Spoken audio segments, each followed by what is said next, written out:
Okay, test 1 2 1 2 1 2.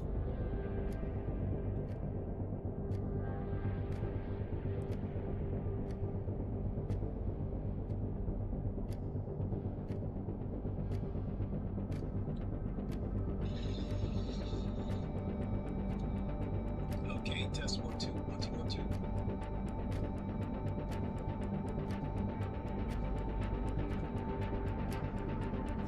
2. Okay. So I'm wearing headphones, and it actually sounds somewhat loud inside these headphones. At Toady and Mole said, I can hear you loud and clear. All right, Toady. Thank you very much. Welcome, everybody. It is the Godfather of VR, the ageless one of the man, Lincoln Clay, and we are here for the launch, christening, whatever you want to call it, for Project Motor Racing. This is the official launch.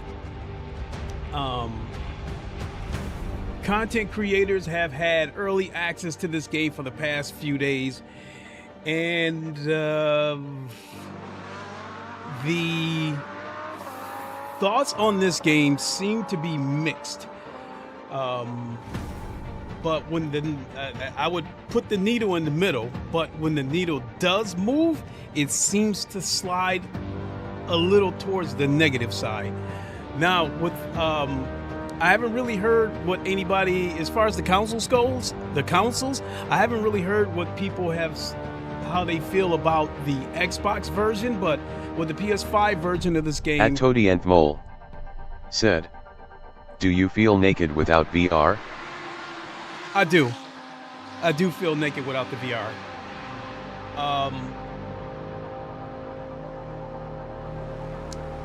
Honestly speaking, I would not have bought this game day one if they did not include the GTE class. So this game is $60 on Steam. I guess it's $70 on console. As a pre-order bonus, they give you 6 GTE cars, and I'll show them to you right now. So you get the BMW M8, I like that, the Corvette C7, and the Corvette C8, the Viper, the Ford GT, and the Porsche RSR. So the only thing missing from here, as far as I'm concerned, is the Ferrari 488. It doesn't, from what I've been seeing people say, it doesn't seem to be any Ferraris in this game, period, so they probably couldn't get a license. So I might feel like I'm bouncing all over the place, so if I do, forgive me. So yeah, if it wasn't for the GTE, these GTEs that they give you, I wouldn't have bought this game day one, because the GTE is my favorite class on any game.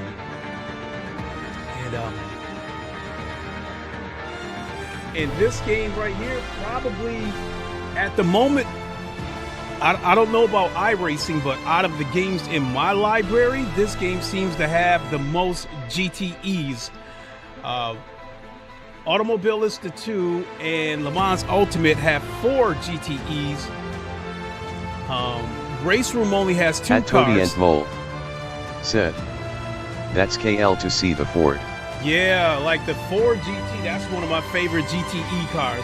So, yeah, I wish they could have added the Ferrari, but they gave me the 3 cars.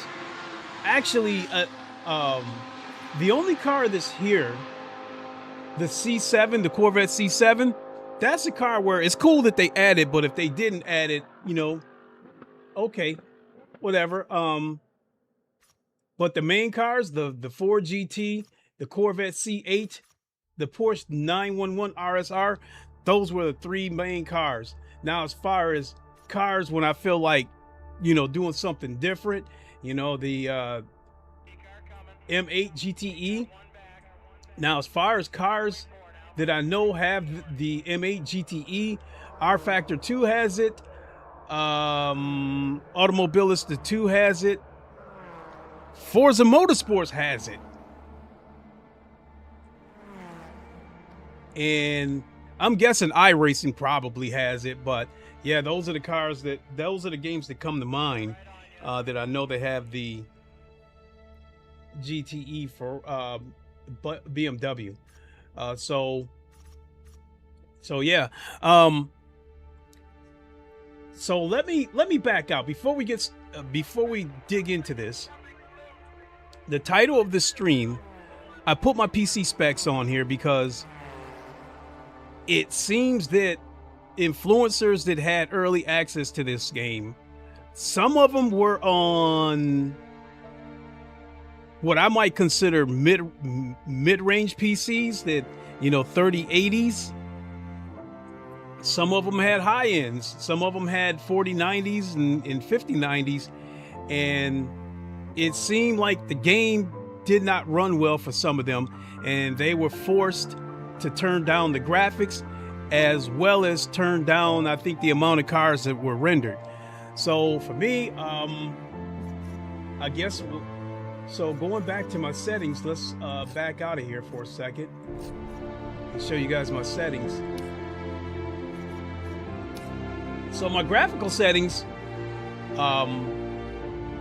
it automatically set everything to ultra, you know, to its highest, to its highest settings.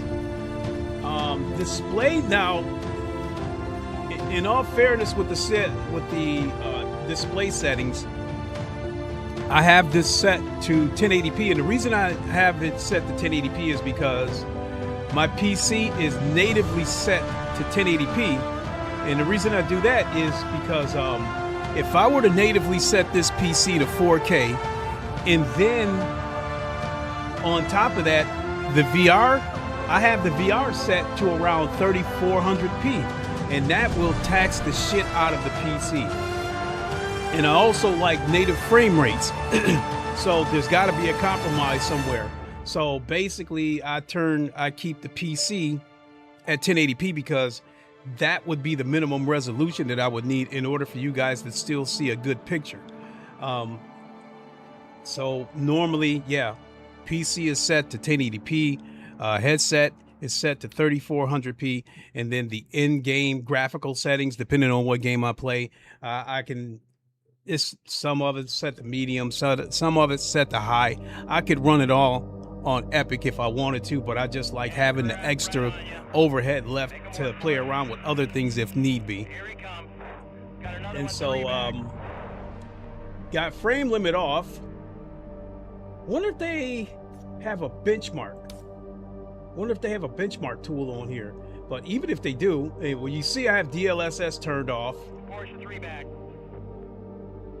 They're coming. Another one right on you. So this game, I played it a few minutes before I went live. The game runs good. I don't know, I don't know if that's got to do with me having the resolution set to 1080p, which frees up a lot of resources, because there's a huge difference between 1080p and 2160p in terms of how much your PC gets taxed. But everything's set to ultra and it runs buttery smooth. Okay, so let's go back to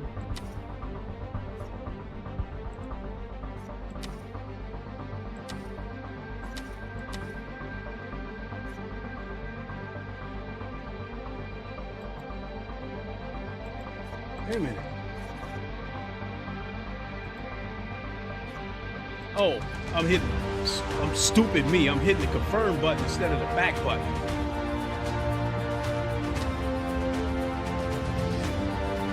Okay, so let's take a quick look at the car classes. Naturally, GTE is my favorite class. Well, I guess we can start with the hypercars. 1, 2, 3, 4, 5, 6, 7, 8, 9. 9 hypercars. So from what I'm seeing versus Le Mans Ultimate, what's missing over here is the Ferrari hypercar, and I think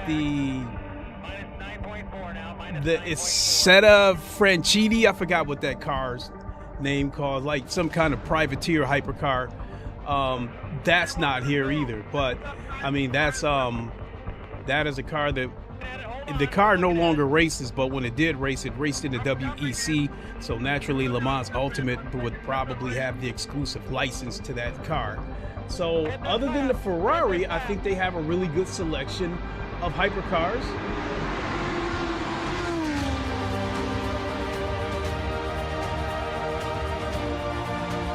Yeah, I'm really glad that they got the Toyota here and the Peugeot, because over on Automobile Lister 2, as far as hypercars go, well, they do got a few hypercars over there.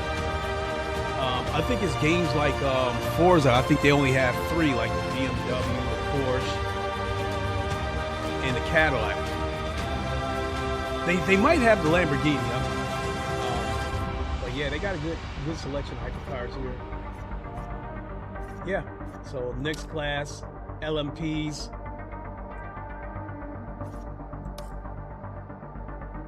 This is one LMP that I liked.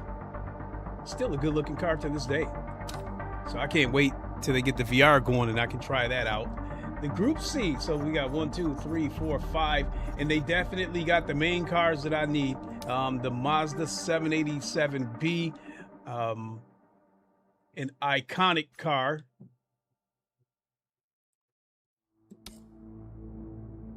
And the Sauber Mercedes. Yeah, I'm definitely going to have to see what the Sauber Mercedes sounds like. I've heard what the 787B sounds like based on people's streams, and I guess it sounds okay, but I still think that Gran Turismo 7 still has the best sounding 787B. GT1, this is the Mercedes CLK that flew up in the air and flew backwards, I believe, at Le Mans, and they ended up retiring the second car after the first one flipped. I still think that's a slick looking car.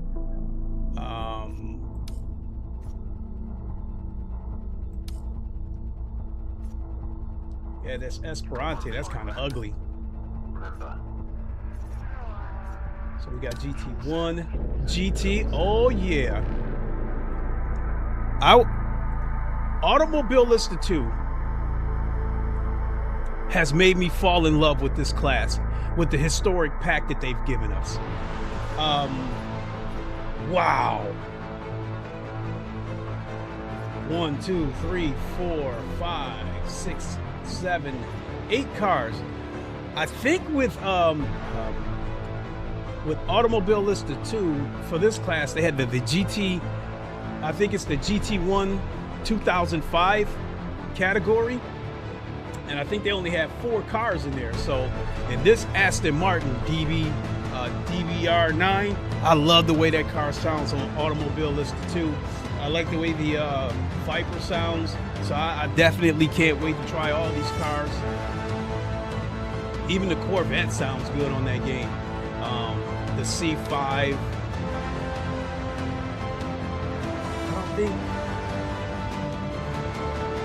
I don't know if Automobile Lister 2 has the C6, but I know that Race Room has the C6.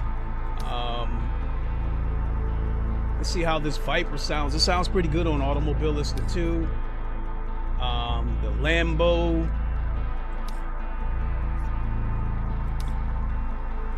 This Maserati here sounds pretty good on Automobile Lister 2. And the Saleen SR7.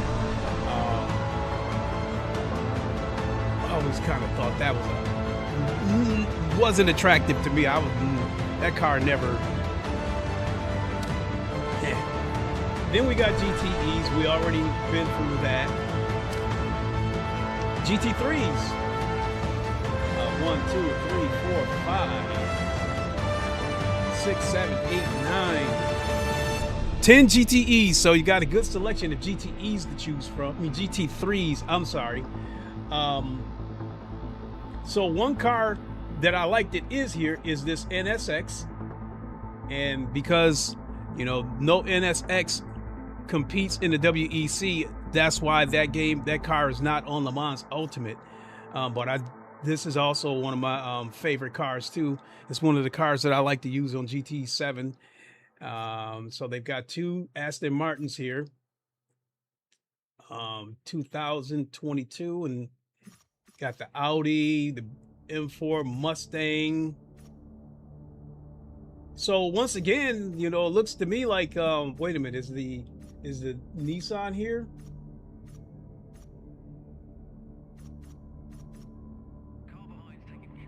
Okay, so I think the two cars that I noticed that are missing in the GT3s would be the Nissan GT-R and the Ferrari. And, you know, I think it's a given that there's just no Ferraris in this game, period. So other than that, the only car that I noticed that's missing would be, hold on, take that back.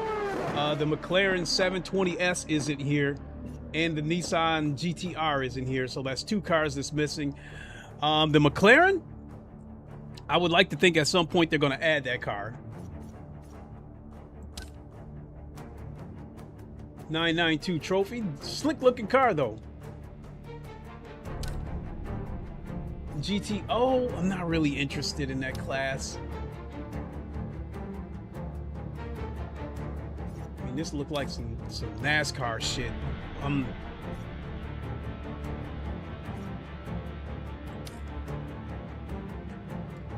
The Mercury Cougar XR7.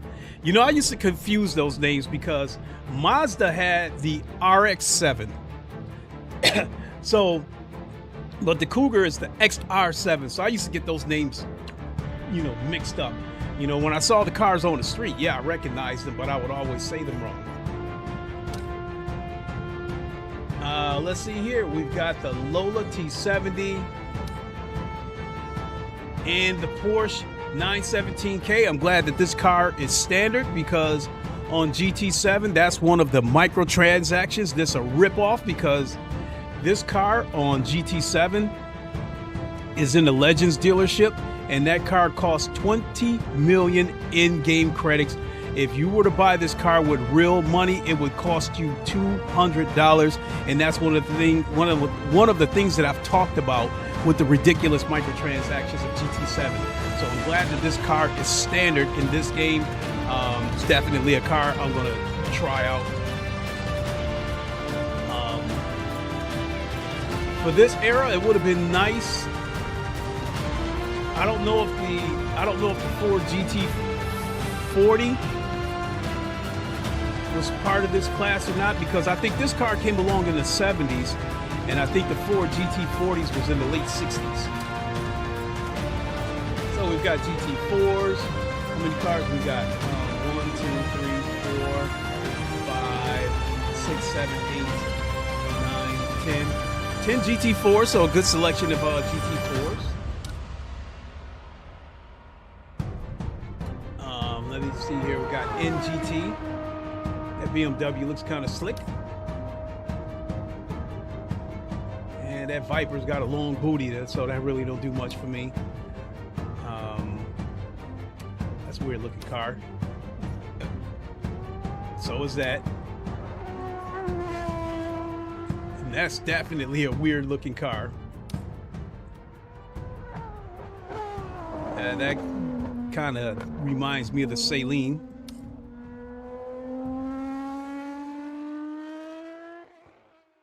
And that looks like a Volkswagen Beetle with the Porsche name on it. All right. Porsche Carrera Cup, Mazda MX-5.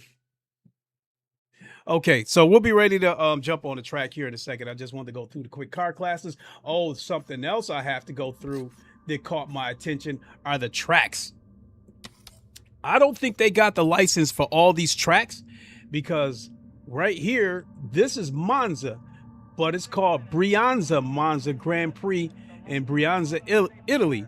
So I'm led to believe that either they didn't get the license for the official Monza track, they either didn't get the license, or they probably didn't have the budget to get the official name of it. So we got Canadian Tire Motorsports Park, not a track I'm familiar with. Naturally Spa, Daytona. Here's another one right here, Derby. Derby Grand Prix in Derbyshire, United Kingdom. This is actually Donington. So I'm assuming this is another track where they probably didn't get the license. We've got Kyalami, Lexington, Lime Rock, Mount Panorama. Right here, Northampton Grand Prix. This is actually Silverstone. And again, this is probably a track where they didn't get the license for it. Got Nürburgring, the Grand Prix. Nordschleife is a track I'm just not a fan of. And a different variation of the Nordschleife. Right here, here's another track. San Marino Grand Prix. This is actually Imola, or Imola as I call it sometimes. Probably looks like another track where they didn't get the license. We have Sebring, you know. Ooh, maybe I should try that first to see how bumpy it is, because I will get to the force feedback here in a second. Right here, this is Spielberg. This is actually Red Bull Ring. Sao Paulo. Yeah, I guess I'm okay with that, you know, because it's also called, you know, Interlagos, and Zolder. So, but I still think they got a good.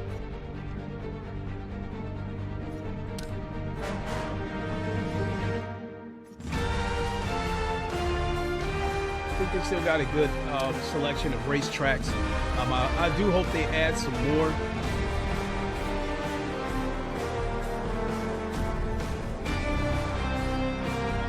Okay, I think we can go ahead and do a few laps. And I have not gotten my license yet on this game.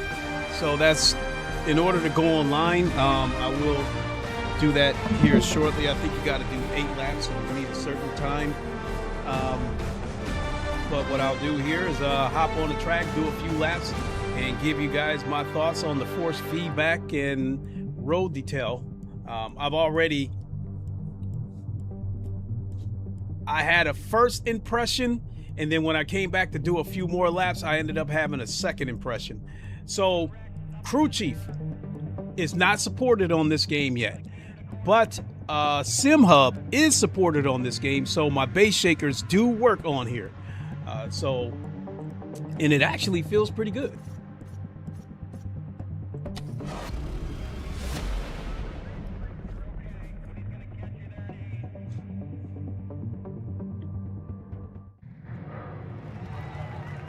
Yeah, I feel my base shakers rumbling right now. So graphically, now, the PC and the PS5 version, the biggest complaint that I've heard about the PS5 version a few days ago when influencers had early access, the PS5 version, the biggest complaint seemed to be the graphics. They said it didn't look that good. PC version, some people said the graphics were meh, some people said the graphics were okay. Also with the PC version, the biggest complaint seemed to be the game crashing when they, you know, when they had the settings cranked up, and there was also complaints about the AI. I mean, people are still complaining about the AI right now.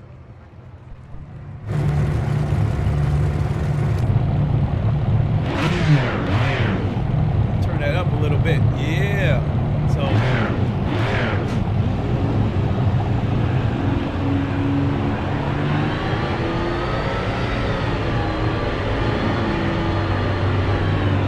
look at that. The car jumped right out in front of me.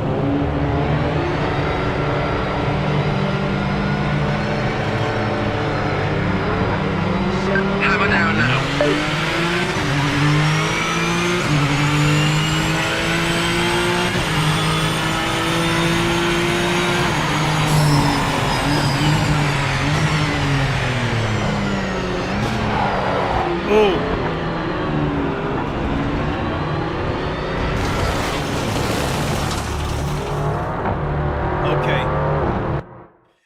So I got to point out something right there, right out the gate. So as I was going into that chicane, this is something that other people have been complaining about. I guess like if you downshift too soon, the car will snap loose, and it just tried, and the car just snapped right there on me. The other thing that I noticed with this game as far as downshifting goes, this is actually the same problem that I had with Rensport, that there are corners where I like to be in first gear, and the game will only let me go down to second gear, and it won't let me go to first gear unless I damn near come to a complete stop. So that is something, that's something they probably gonna have to work on.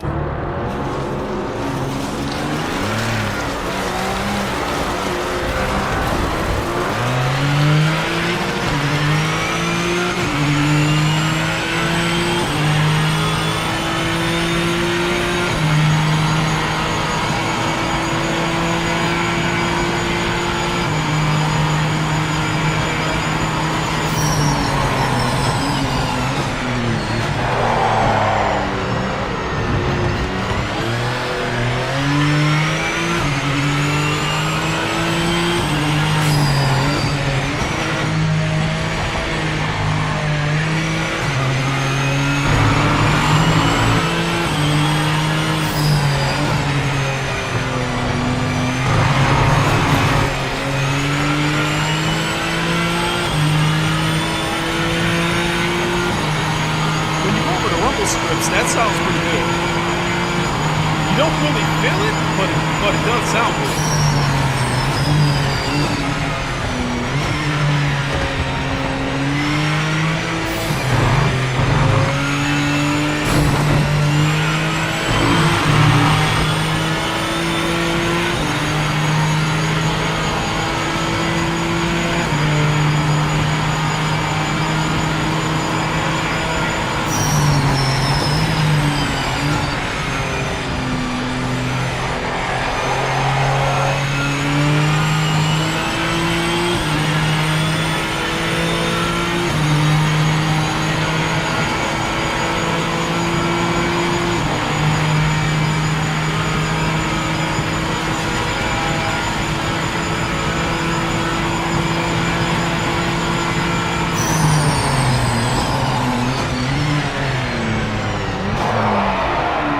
Right there, it snapped again when I dropped it to first. That's something I don't like right there.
onto the grass, when you go off the track, you definitely feel it.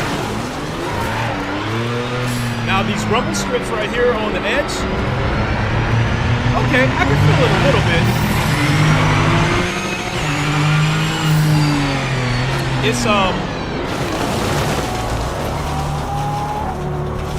It's not as profound as Le Mans Ultimate, but you feel it a little bit.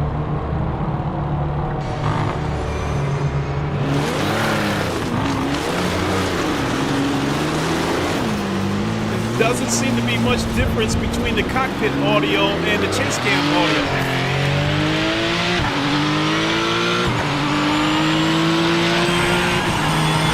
Nah, there doesn't seem to be much difference. It just seems to be a little more amplified.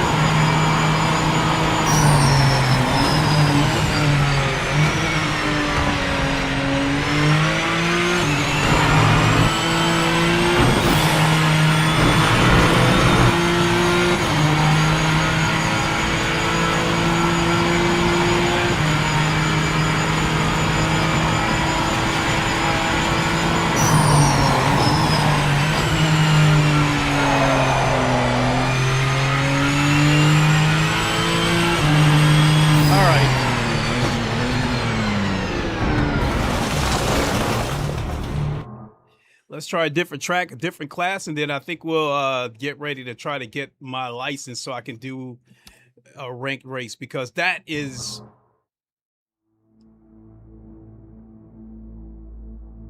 I'm definitely going to play this game for the career mode, you know, where you start out with a budget. I mean, we can take a look at that too. You start out with a budget, buy a car, you have to pay entry fees into races.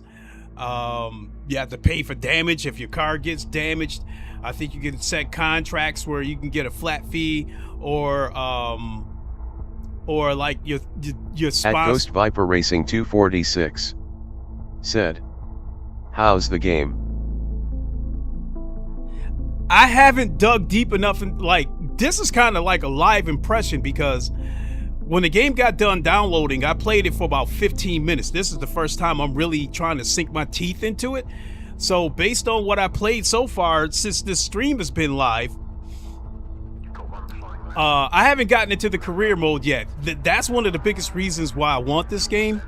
And I'm curious as to what the ranked racing is going to be like. But what I've showed you guys right here, I mean, nothing blew my socks off, but it's not horrible the way some of these reviewers made it sound. I'm fine with it. All right, let's try Daytona. And then let's go to the GT class. I want to hear how that Aston Martin DBR9 sounds, because I love the way that car sounds on Automobilista 2.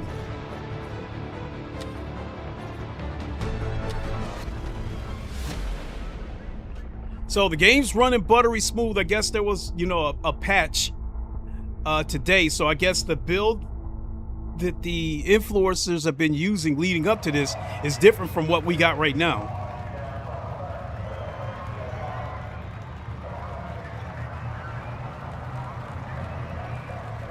I'm seeing a little bit of screen tearing, but that's not fair to criticize the game for that, because I'm playing on a TV with a 4090, so the frame rates that my computer's pushing out is probably pushing out way more frames than the TV can keep up with. Which at Ghost Viper Racing 246 said, "Weather." I haven't tried the weather yet. I mean, I can. I prefer to race. As crazy as it sounds, Ghost Viper, I do better in the rain, but I prefer to race on a dry track. Let's put some soft tires on there, because it starts you out with medium by default, and put some soft tires on there.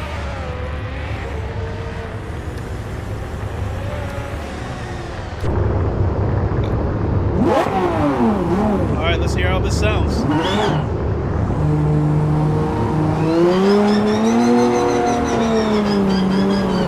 on, wait a minute. What are you doing? Yeah, I guess AI is a little bit stupid.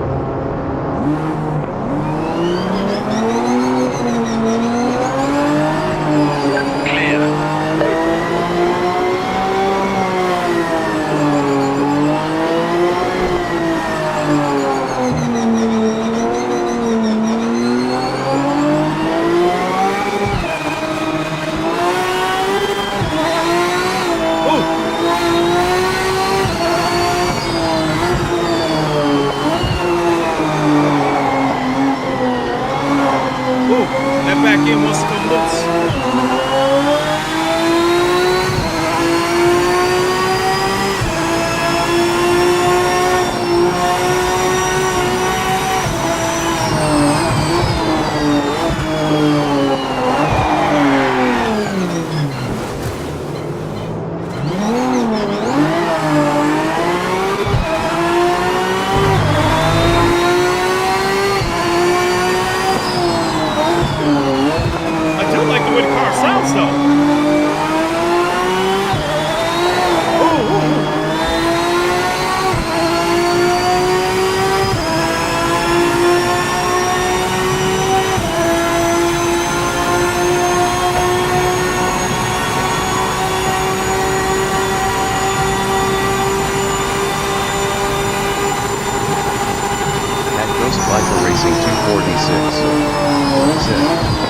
How does braking feel? Braking now? At Tapneo for main 595. Said. The sound is great. Oh, this sounds good.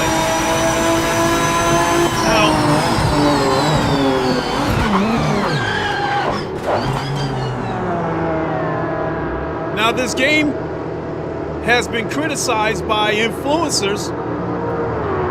They thought the cars didn't sound good. Now, I will admit, some of these cars may not sound accurate from some of the streams that I've seen, but they still sound good. This car sounds real good. The braking is hard for me, Ghost Viper, is hard for me to talk about the braking because I've been using, like today, I've been using mostly GTE cars and this car right here, which neither of them have ABS. So I've been very careful about making sure I don't lock the wheels up. So the braking feels all right. I guess, I don't know, I guess I could go to the GT3s and basically turn on ABS and slam on the brakes and see what happens. But I'm fine with the brakes. Yeah, this car, oh, I got disqualified.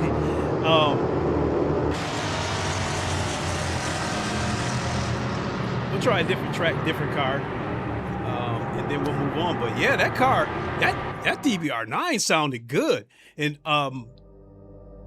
that car sounded so good that when they get the VR up and going, and I play this game in VR, I might end up like wearing some earbuds or wearing these headphones over the top because damn, that car sounded good. Hell, that Ford GT sounded pretty good. Let's try another track. Well, let's try the ever popular Spa.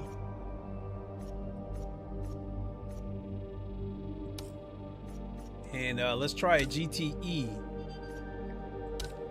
2 Porsche P cars, four back, 2 of them. I'm sorry, let's try a GT3.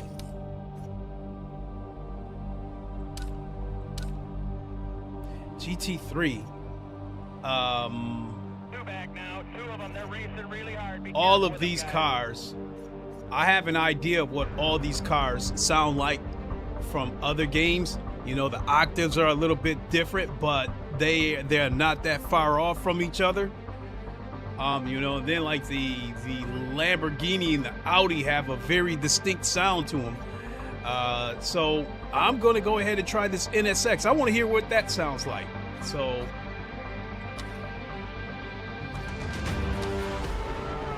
and let's jump on Spa. So I think after I do this, we can do whatever I'm required to get my license to go online, because I want to see how many different ranked races they have, daily races, because what I'm hoping is all these classic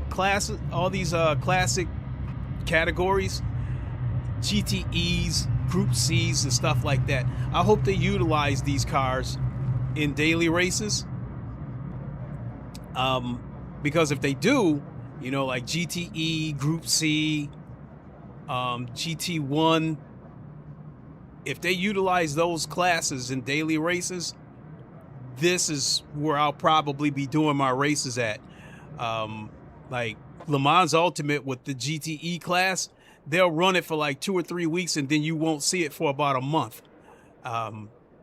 So I'm hoping that they definitely utilize the GTE, GT1s and stuff like that, because it's really like using Automobilista 2 as an example. It's really a shame that they don't have in-game daily races. All right, let's same deal. Let's put soft tires on here.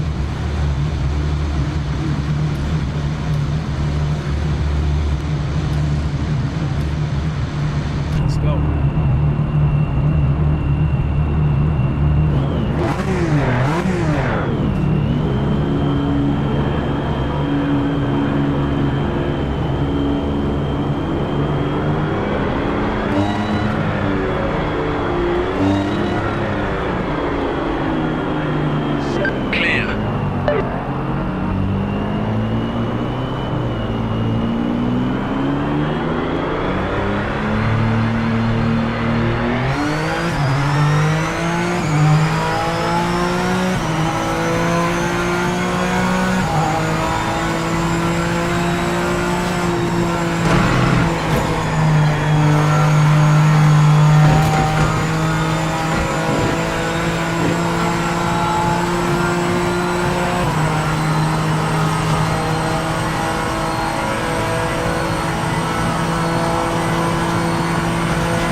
better way to say it. It's coming out of corners, you have to feather that pedal. You can't just straight smash it. Unless you got that car pointed in a straight line, you can't just smash it out of the corners. You have to feather it out of the corners.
All in all, I like the game more than I dislike it. I mean, some of these influencers, they made it sound like, oh, this is a deal breaker. Yeah. I'm like, I haven't come across anything yet where I'm like, fuck this game. I'm never playing this shit again. I mean, the things that the positives that stand out to me is that the audio sounds good. These cars sound good. And now the first time I played this without my bass shakers, the road detail in the force feedback felt belt driven. It didn't feel like, it didn't have those sharp little details that you would find in a direct drive wheelbase. But now that I've got the bass shakers hooked up, it all feels good. These cars feel like, I feel like I'm driving a car with some rumble. I feel like I'm driving a car with some horses under the hood. The same way I felt when I drove the Aston Martin DB9, DBR9 on Automobilista 2. That car felt like it had raw horsepower. So the force feedback combined with the bass shakers made that car feel good, and that's one of the things that made me fall in love with the GT1 class. So I think the same thing is going to happen here. I like the way the bass shakers feel on this game, combined with the force feedback. It feels nice. The cars feel like I said, the cars feel beefy.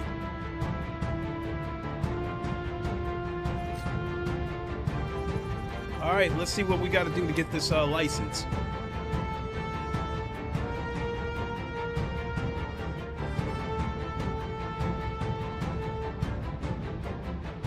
Because more than anything, I want to see how many different types of events that they're going to have on this game. I would probably say right now, out of the iRacing probably has the most events that you can enter. But as far as games that are in my library, Forza has the most. They have like 15. They have like 15 different ranked races every day. You know, in different classes. So on Forza, you'll find something that you want to do. Okay, now I guess we've got our first problem that I can't connect to a ranked race. Is there any downloadable content on here? Or DLC? So I already got the GTE. I'm not really interested in the Group 5.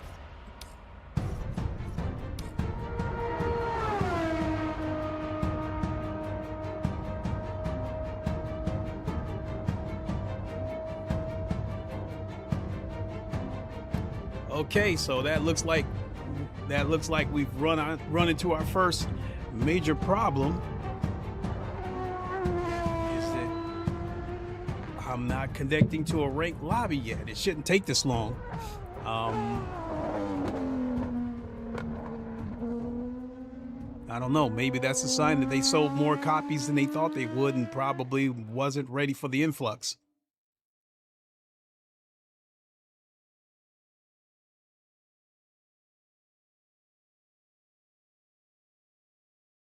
So if I can't get into a lobby, then I'll just do a few more single races, test out some more cars on some different tracks.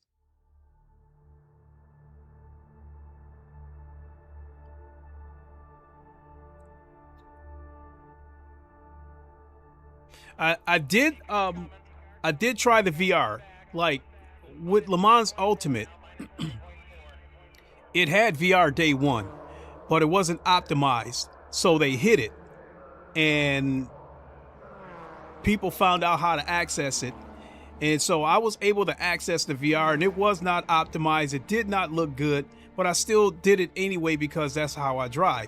But they did block it off from the online races. So I was doing the VR on single player races, and whenever I wanted to race online, I had to go flat screen.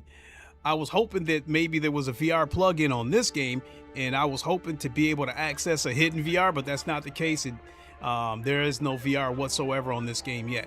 But I guess that's supposed to be like, on their to-do list. All right, so no dice there. Let's go back to single player.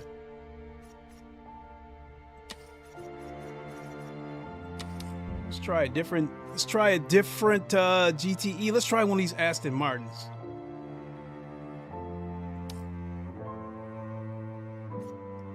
Oh no. I like that one a little bit better.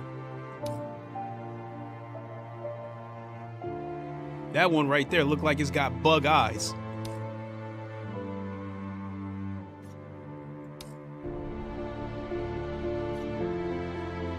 I don't know. This car has a production look to it rather than a race car look.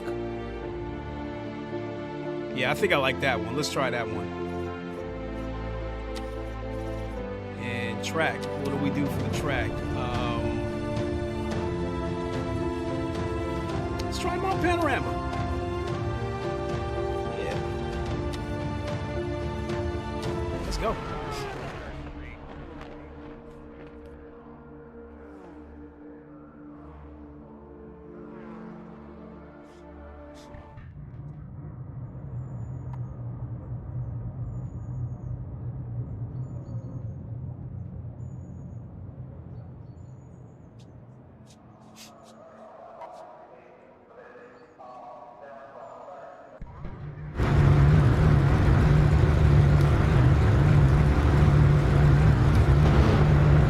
On here.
detail.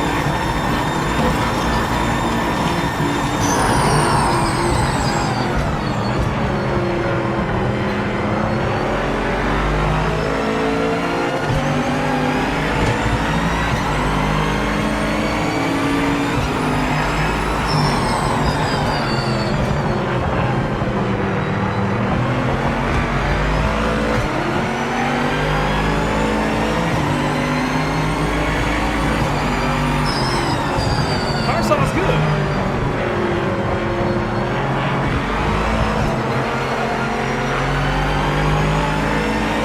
So coming down these straights, I felt the wheel pull on me a couple of times.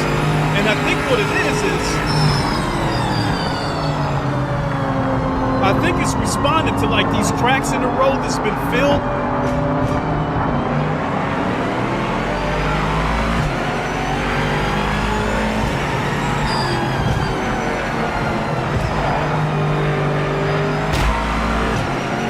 Okay, so a car just hit me.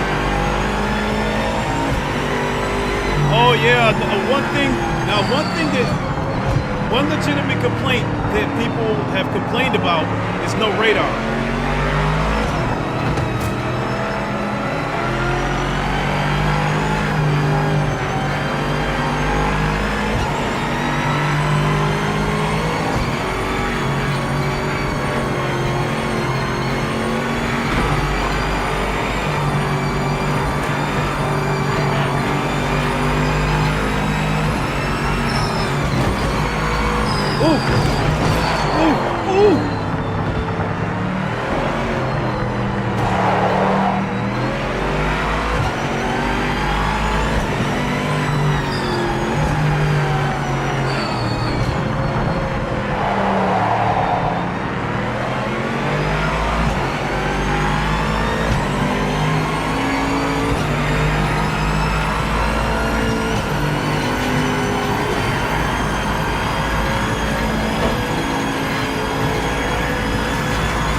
Okay. Now we got a legitimate complaint about the AI.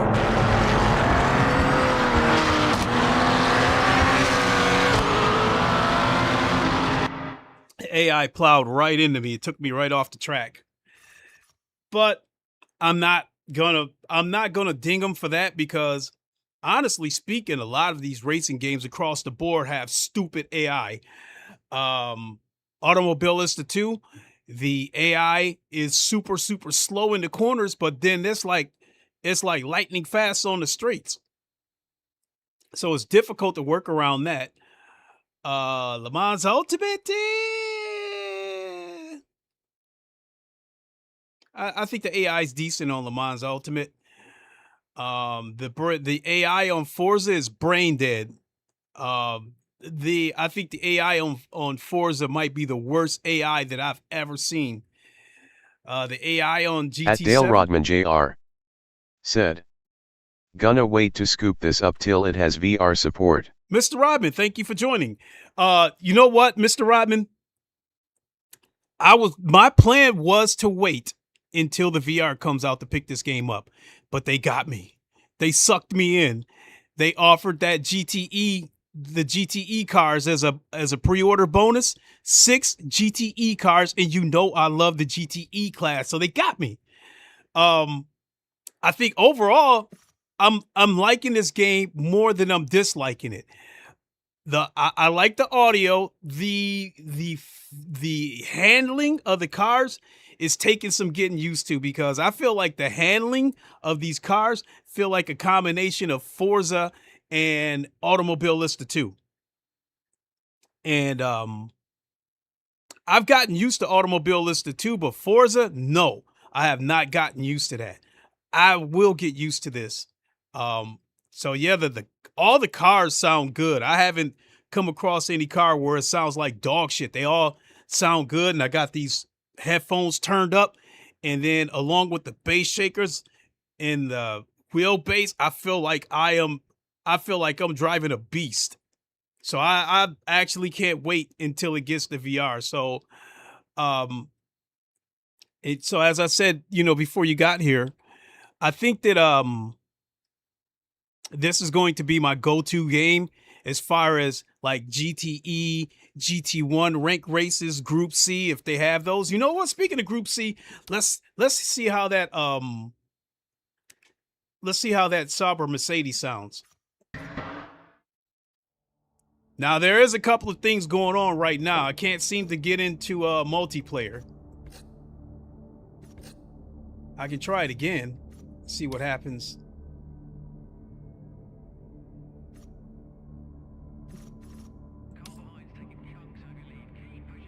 Okay, so begin license test. License test is an 8-lap race around Lime Rock and the Mazda, yada yada. In order to pass this test and acquire a license, you must cross the finish line within 8 minutes and 35 seconds. Once you pass the test, you will be granted PMR ranked online ecosystem. Once you completed the license test, you will be shown your post-race result and your initial ranking. If you continue.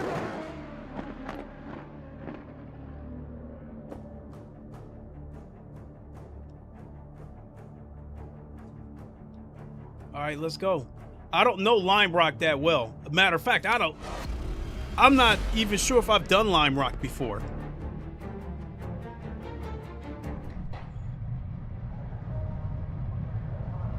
So I do not know this track whatsoever.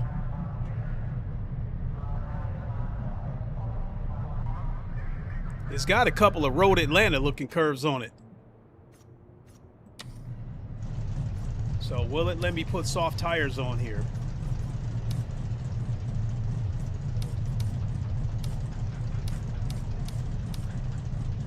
Nope. It's hard. Take it or leave it.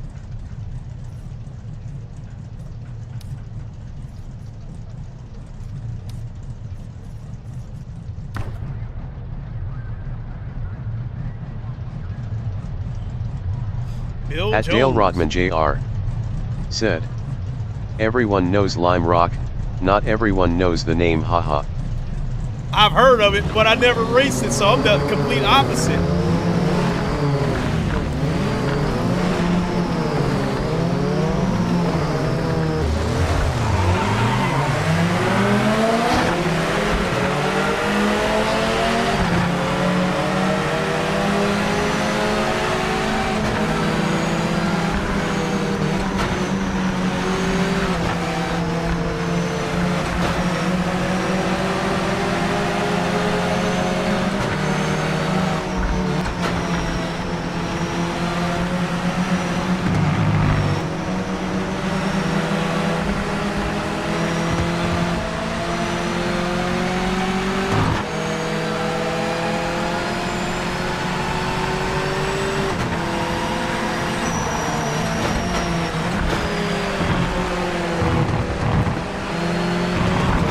Okay, now I remember this track. I've run this track before on iRacing, I believe.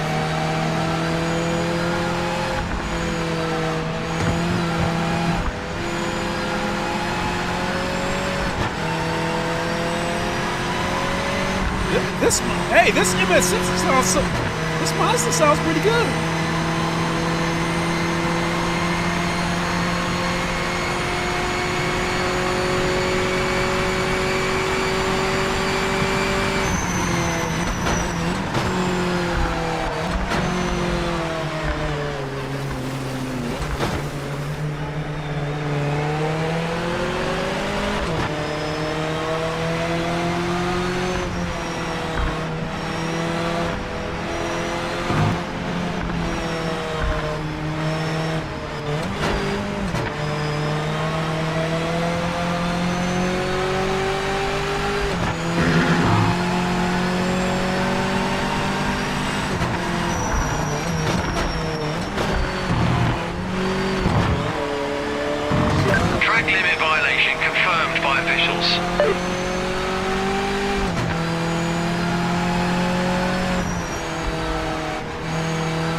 At Dale Rodman Jr. said, this thing can rev a lot higher. It sounds good though.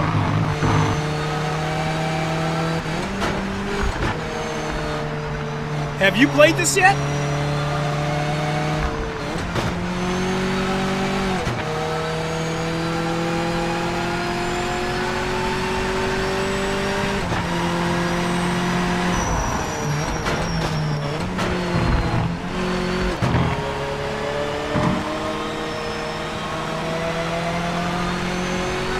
At Dale Rodman Jr.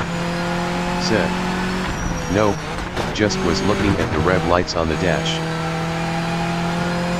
Okay.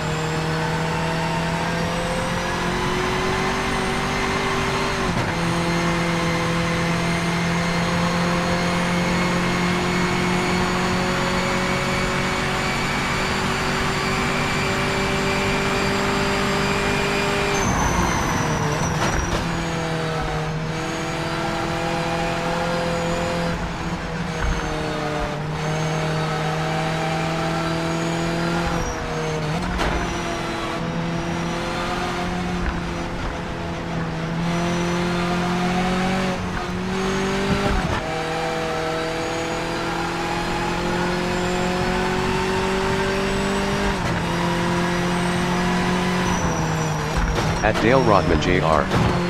said, I'm saying you need to ship later. Oh, okay.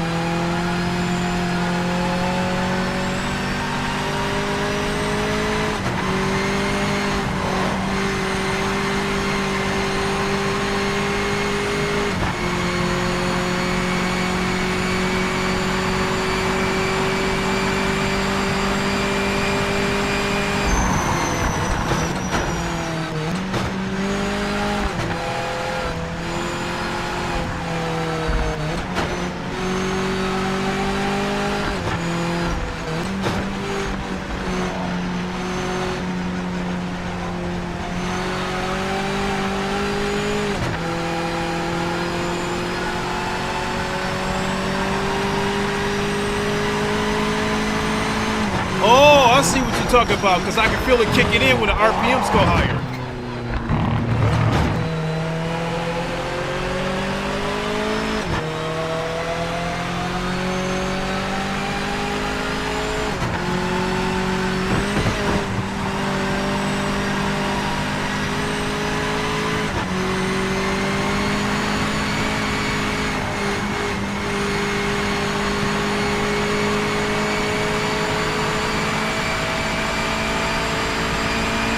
At Dale Rodman Jr. said, ship when it goes red. Oh shit, I was looking at your comment, Dale.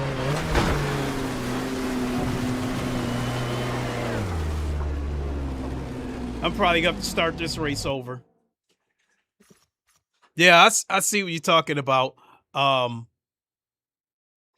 then the HUD and all that stuff, it's all one solid color and it kind of blends in, so it's hard for me to distinguish some of it, you know, at a quick flash. But plus I'm still trying to learn the track and respond to the chat. But all right, I'll get it this time. But yeah, this car sounds good.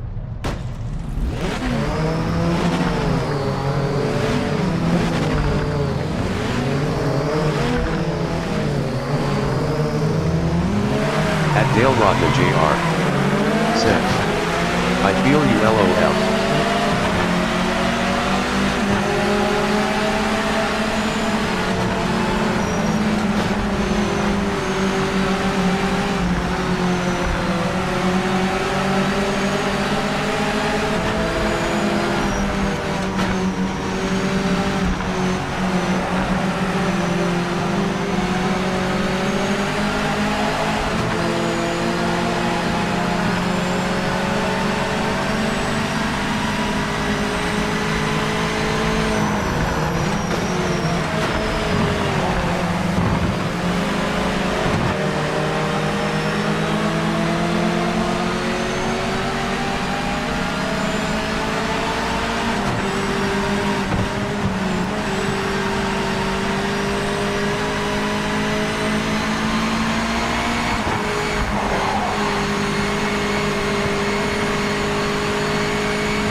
I was starting to get into a groove and shot right past that chicane. I think I'm going to need a drink here in a second.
too soon.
Points on the board. We can now access online racing. No.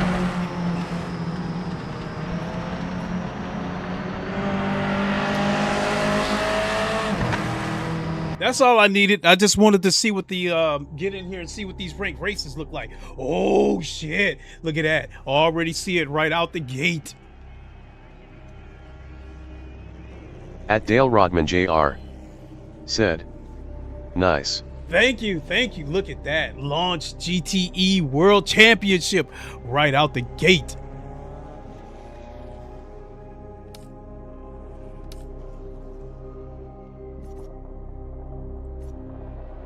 But how many people are in here?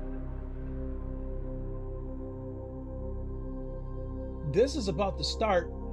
Oh shit. Let's jump in here. Cause 30 seconds left. Fuck it, let's take my trusty C8.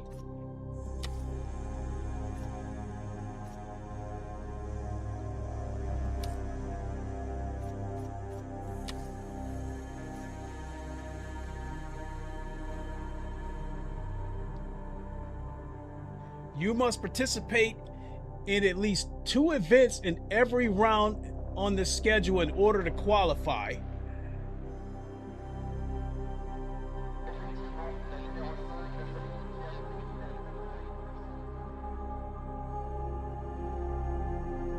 Oh, so this, okay, so it looks like this is a championship rather than a single rank race. But it is getting ready to launch. Hey, those MX-6s, that Mazda, that car sound nice. That Mazda sounds better than the ones on Race Room. So hell, might be my go-to game for MX-6 races. Blah, blah, blah, blah. All right, let's see how this C8 sounds. I think this will be my first time trying out the C8. Hell yeah, right out the gate. First thing I see is GTE Championship right out the gate. Hell yeah. I mean, it's only 3-4 of us in here, but so what? I mean,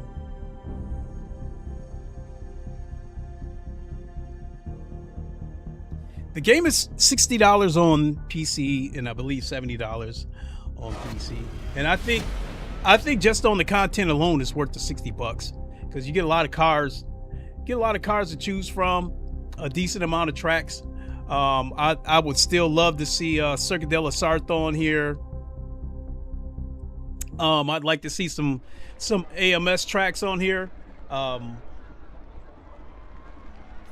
waiting for players to load. 15 out of 17? Shit. Tracks. Tires. I don't know how many laps this is, so I think I'm probably going to leave it on the mediums.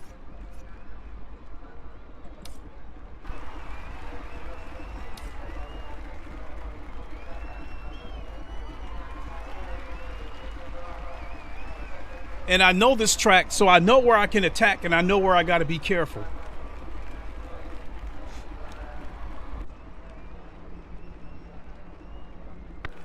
So what I don't know is, like I said, I don't know how many laps this is.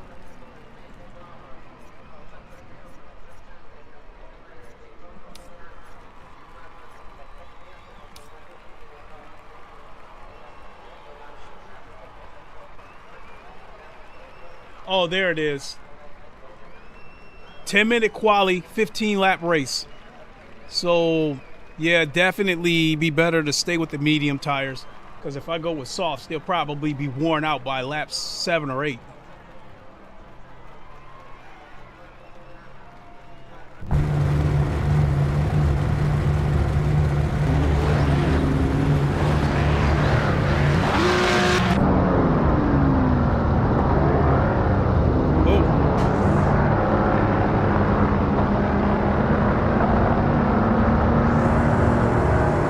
Is that K? Is it Alex K or?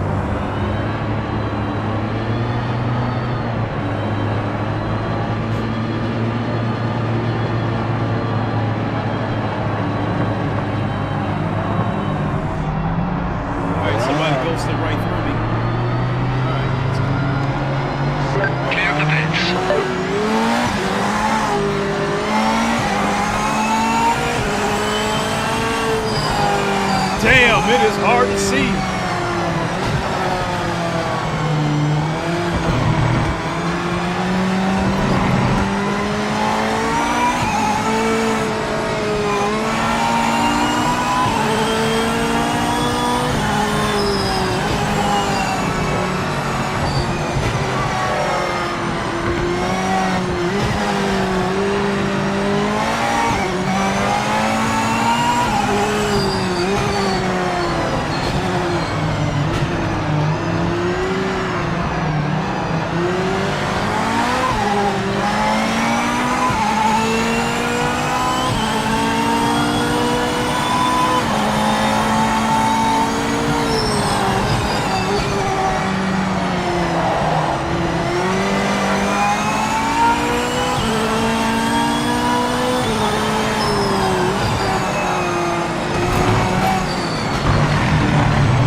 got hit from behind. So they're going to do something about that radar more sooner than later.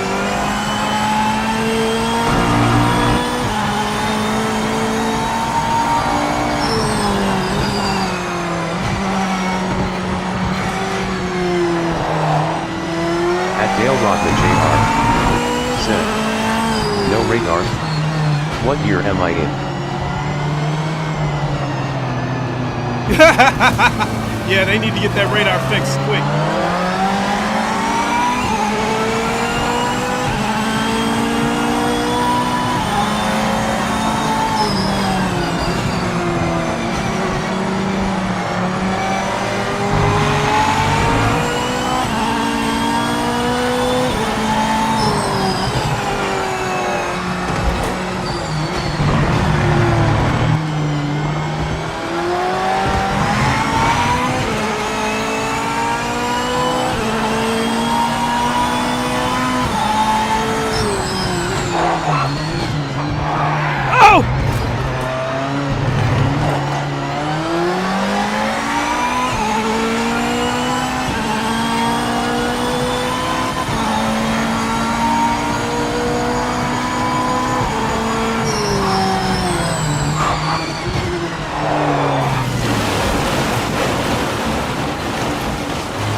Turn bright. Hurry up, bring that sun out.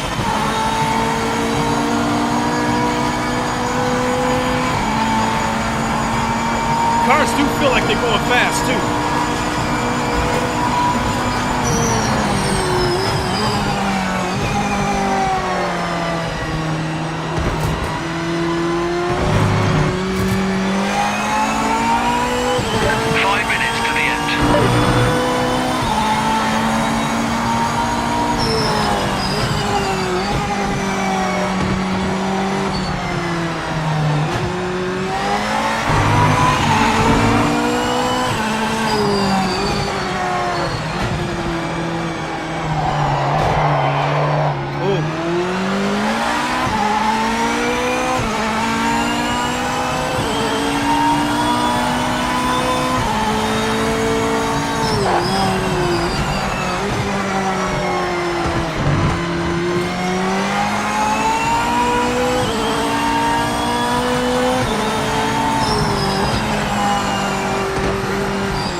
Or the reflection coming through the windshield. The sun coming through the windshield, sometimes it's hard to see the trigger.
minutes of the session.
That Corvette sounds nice. I'm trying to decide which Corvette GTE I like in terms of the audio between this one and Automobile List 2.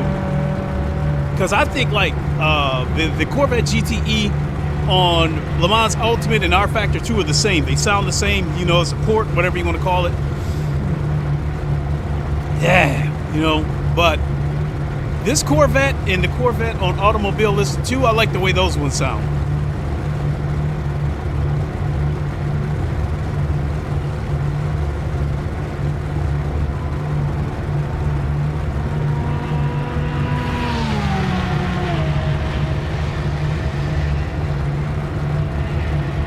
And so since you got 6 GTEs to choose from, it's a good variety. So, you know, as far as the back end wanting to come a little bit loose on me, a lot of it is if I was in VR, I would be able to pick up on that and I would be able to correct it a lot sooner. So, right now, I think my overall verdict is that I'm liking this game. And I think I'm going to like it even more once they get the VR. So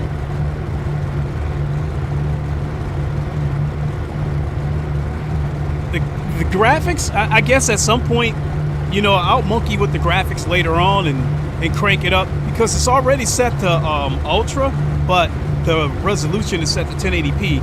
At some point, I'll crank it up to 2160, see how it looks.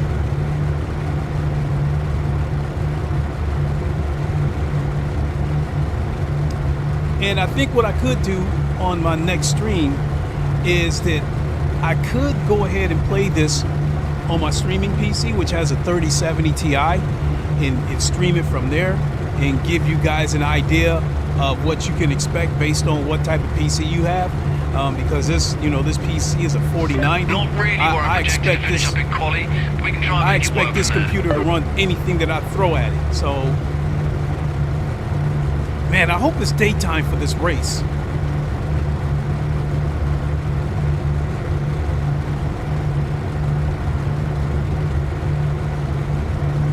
So I'm 7th so far, and my fastest lap was a 152.7. And even though I'm not in VR, I know I could have done a lot better if it wouldn't have been night. So yeah, it looks like this is a night race. Oh boy.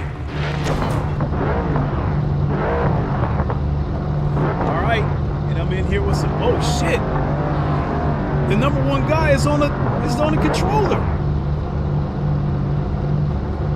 Either that, unless the controller is the way of saying that they're on a console.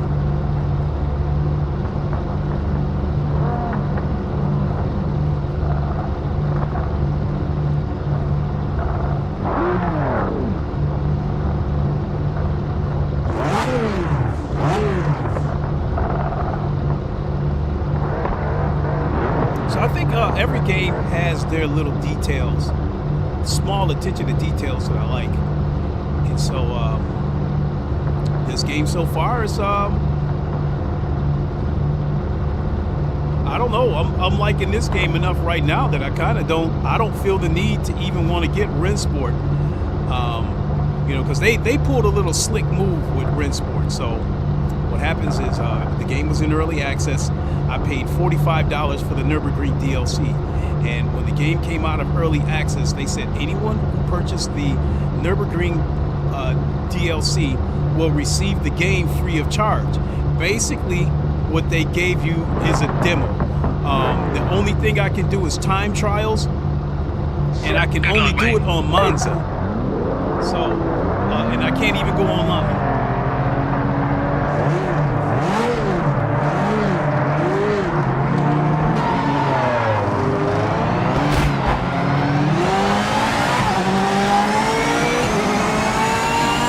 So I got hit, and that's to be expected with no radar.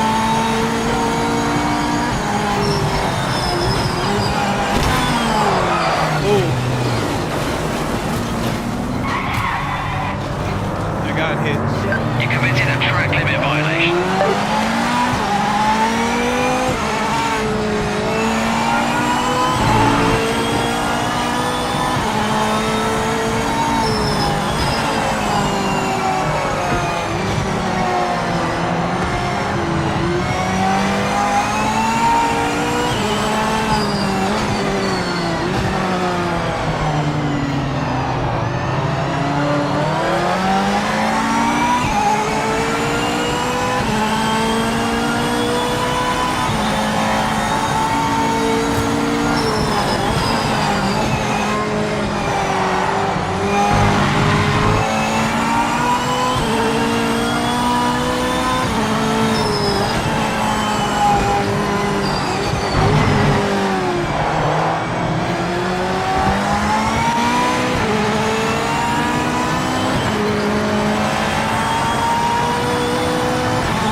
Telling me to slow down. Track limit violation.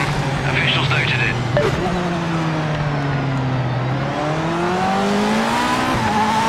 And I got knocked off the track.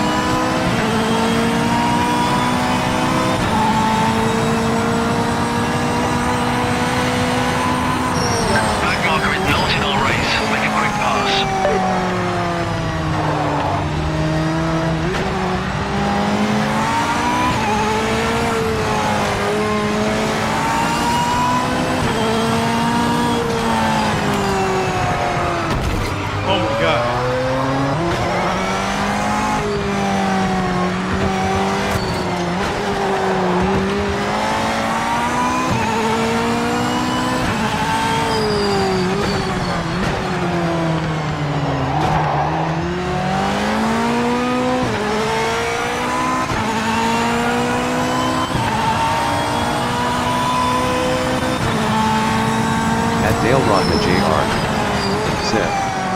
This is hilarious. Yeah, it is.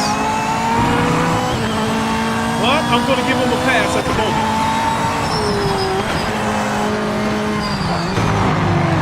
Ooh. Track limit violation detected by officials.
get the cars off the track.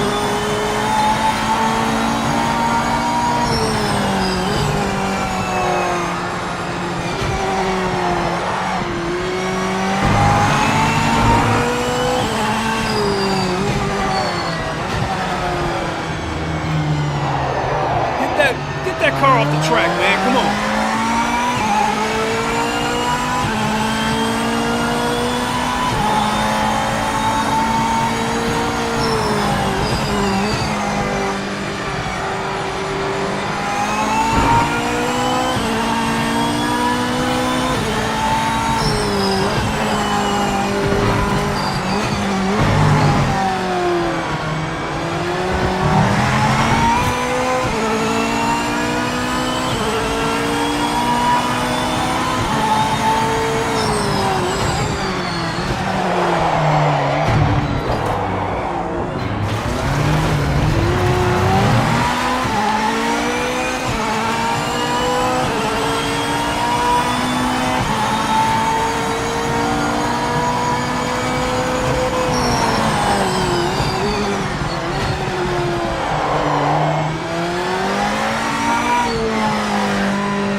Around 1990 said, need to be in VR this.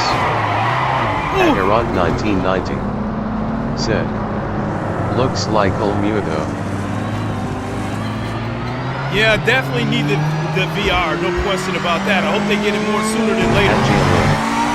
Said, hey, how is it going? You like it? Yeah, I like it. I do.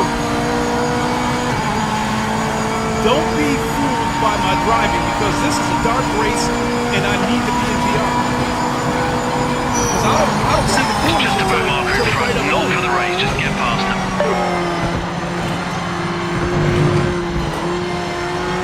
You've got a track limit violation.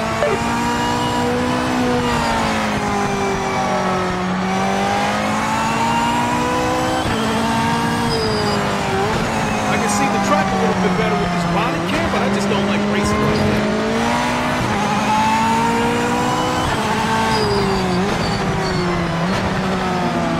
And that idiot won't get his car off the track.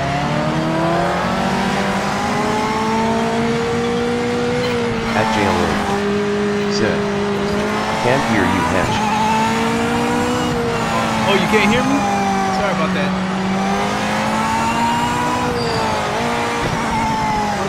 What about now? Can you hear me? Oh, shit.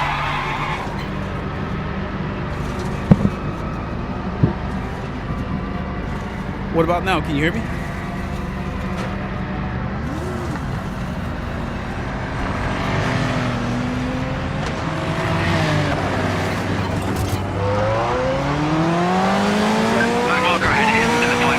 At around 1990 said, racing skill for the win? Yeah. I mean, I prefer Le Mans Ultimate. It's still my favorite sim, but I still like this. They got some work to do, but I can see what. I think the potential is there that by this time next year, this could be my second favorite sim behind Le Mans Ultimate.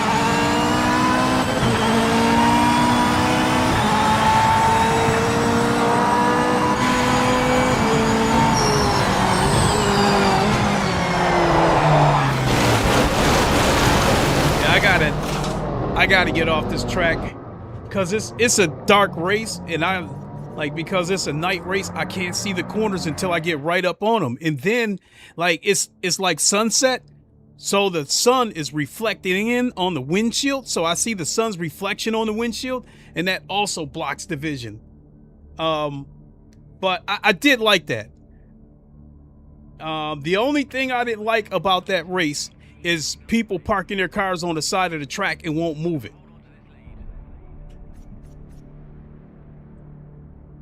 So what is this? MX5. And what track is this at?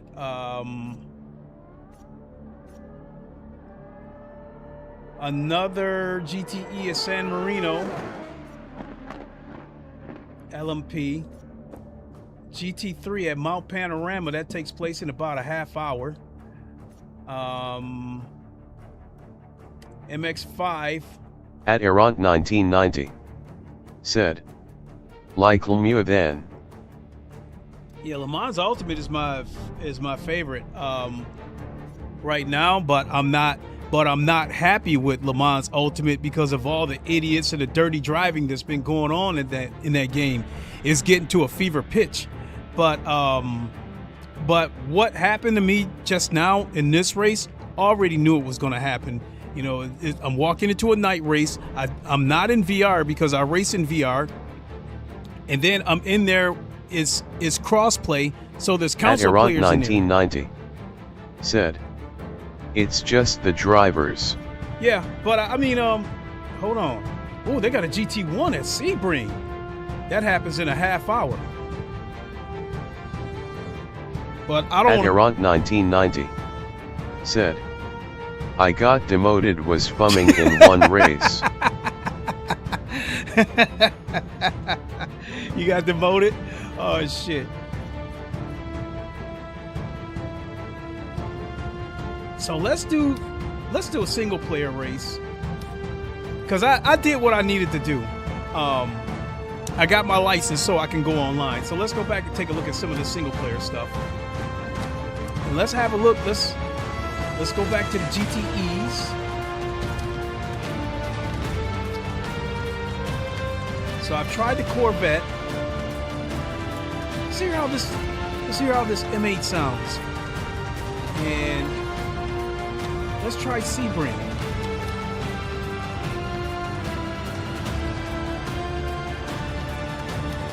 At Errant 1990 said, on Lumia from silver to bronze.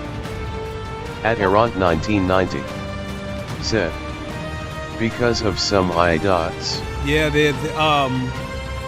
on Le Mans Ultimate, I was on the verge of making it to silver 2 as far as driving rank goes. As far as safety rank goes, I'm a platinum 3. I'm all maxed out. But as far as driver rank goes, I was on the verge of making it to silver 2, and I had some bad races. And then from there it was just a roller coaster ride, always getting knocked back down to bronze and having to fight to get back to silver. And every time I make it back to silver, I have a string of bad races that knocks me back down to bronze. It's just been a total roller coaster ride. And it is really hard on Le Mans Ultimate, especially in the GT3 class when those cars have cold tires and you're dealing with idiots.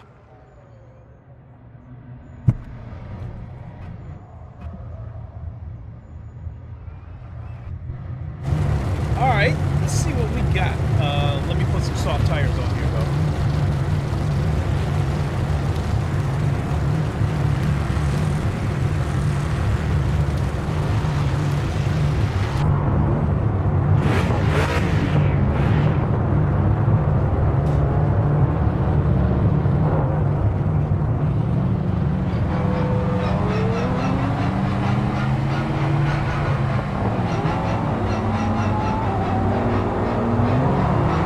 At around 1990. Said. I'm on race room ATM. Oh yeah, I'm loving At race around room. 1990. Said. Using PMAX. Oh, using Pimax? Okay, cool. Yeah, I use the Quest Pro.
Sounds pretty good too.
Oh. Should have stayed in third, but tried to take it down to second. I like the way that car sounds too. So, so far I haven't come across a car where I felt like the car sounded like garbage. See what this Viper sounds like. Because at this point, I more or less want to see what these cars sound like. Let's go back to it. Let's try a different track. Now, as far as the bumps and the road detail and stuff, the track on this game does not feel near as bumpy as it does on Le Mans Ultimate. I mean, on Le Mans Ultimate, I mean, you feel every single bump. We only need a splash of fuel to make it to the end. We only need a splash. They need to do a full pit stop. So we're in good shape. Let's see,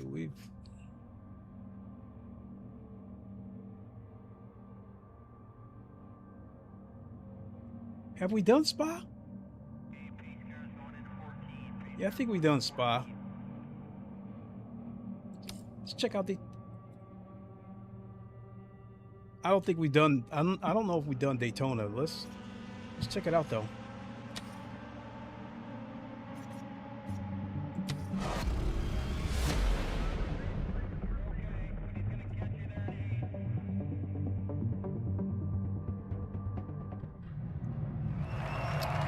It seems to load fairly fast. Like some parts of Le Mans Ultimate loads slow. Like especially in the single player, that shit takes forever to load.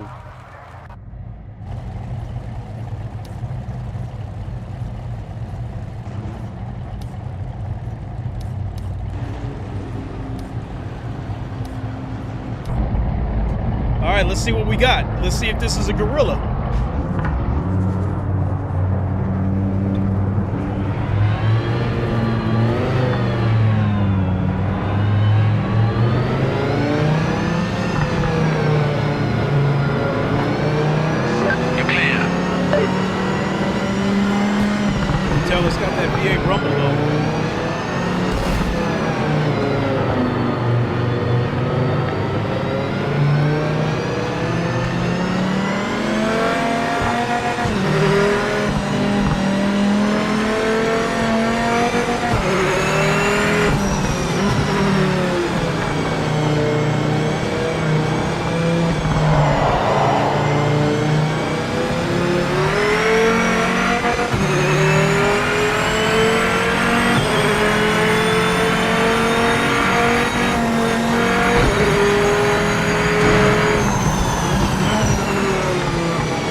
Is trying to tell me I got to take this corner in third gear because every time I drop it down to second, the back end snaps loose on me.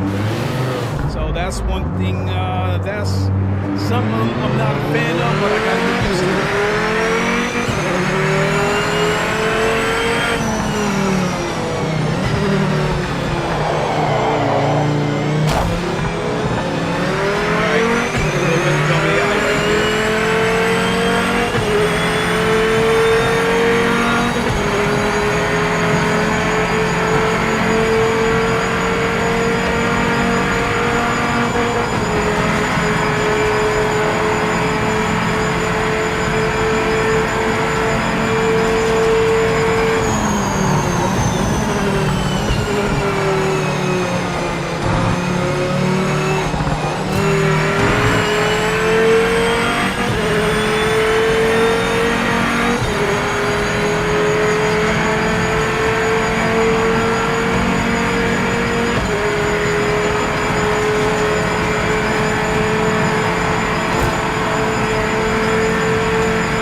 Let's see what's the next coming. See what the next upcoming race is for multiplayer.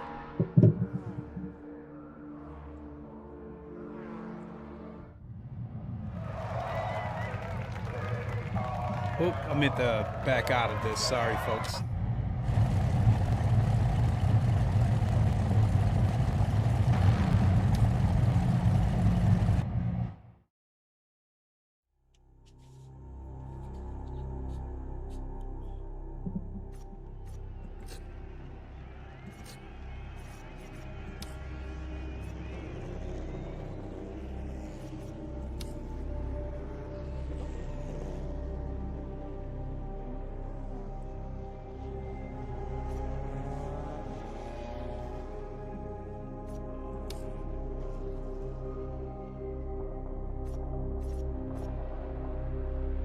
So back to that GTE race.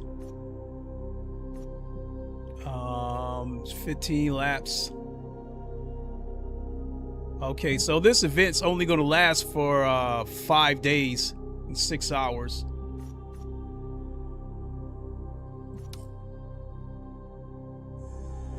Yeah, and this is GT. This is Lexington with no chicane.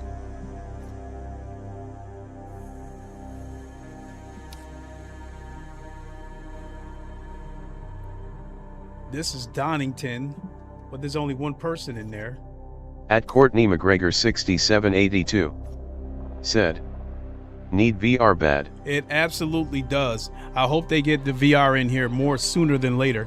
But I think, but I like this game. But I do think I know I'm gonna like it a lot more once it gets VR.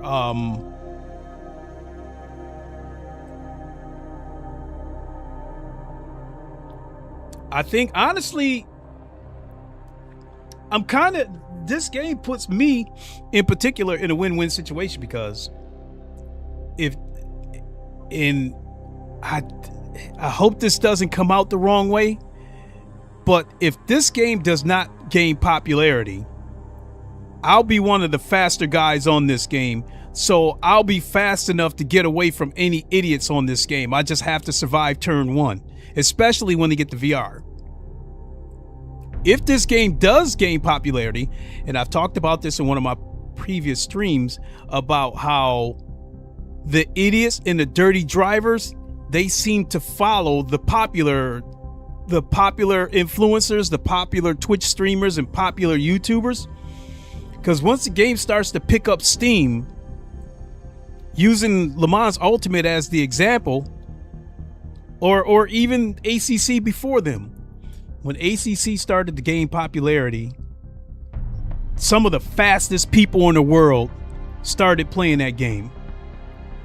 The open lobbies always were full of idiots, but it seemed to me like after ACC gained popularity and the aliens started coming over to ACC, it seemed like the dirty drivers and the idiots followed them over there, because I get the impression that they want to be on the same track with the aliens.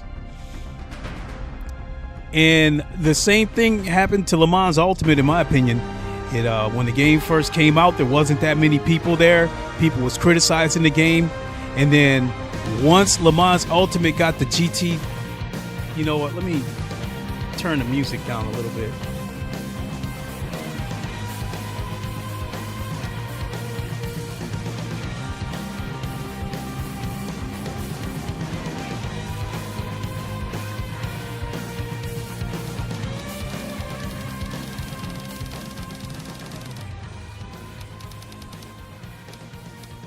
All right, that's better. So hopefully you guys can still hear me with everything that I was saying.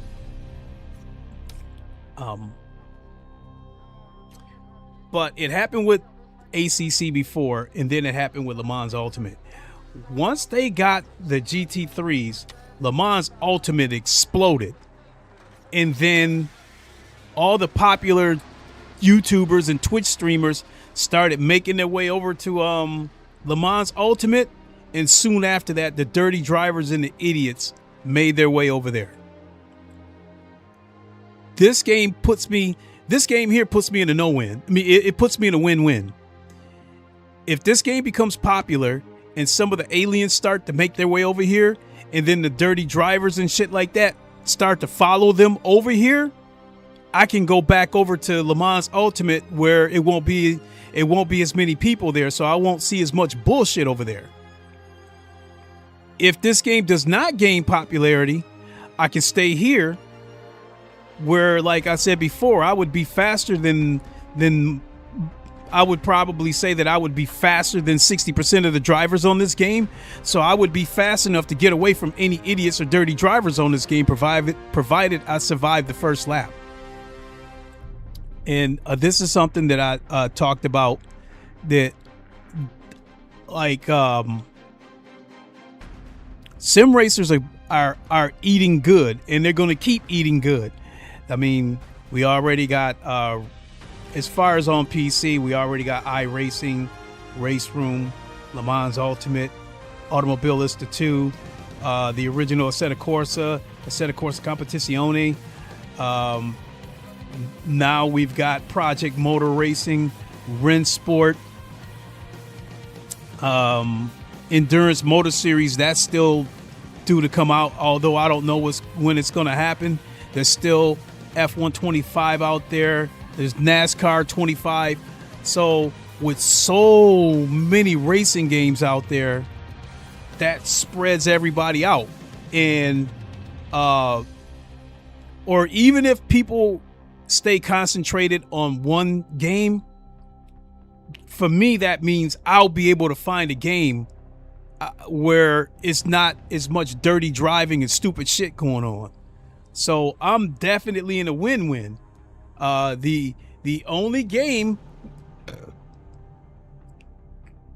that's going to be the issue for me would be Automobilista 2, because it doesn't have in-game rank races. And Le Mans Ultimate, not Le Mans Ultimate, but Low Fuel Motorsports can't save that game in terms of trying to get people to do rank races. It's just not there. I mean, people were curious about it when it first launched, but it's just not there. Let's see, how many people are here? There's only 2 people here.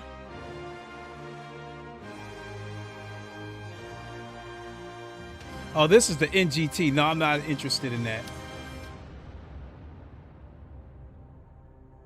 This is Lexington with no chicane. Oh, I see what's going on here. Is that 5 people?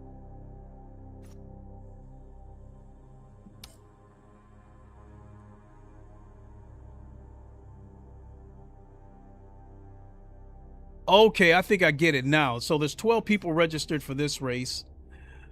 This one here at Lexington, there's only 2. Looks like there's only 2 people registered for this race.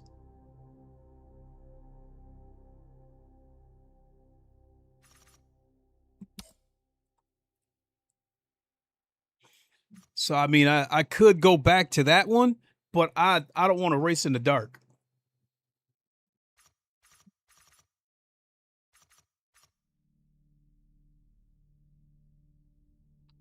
Lexington, no chicane, and the MX6.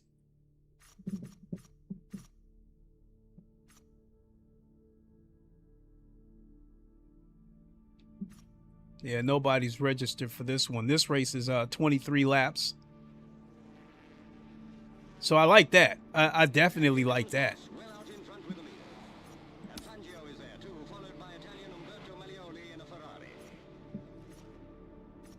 What's social?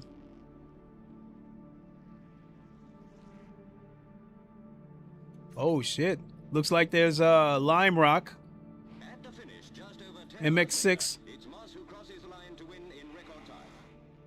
28 people registered for this race. It's 10 laps. Why not? Comes second, and Malioli third, making Moss the first British driver ever to win this famous race.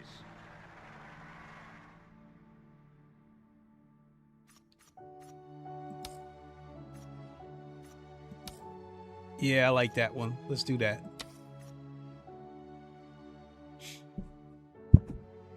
So I don't know. MX5 was a little bit, that was fun to drive. I like the way the car sounds too. So I think I out of all the games that I've heard the MX5 on, MX6 or whatever, this might sound the best. So right there, registered players, 20 people registered.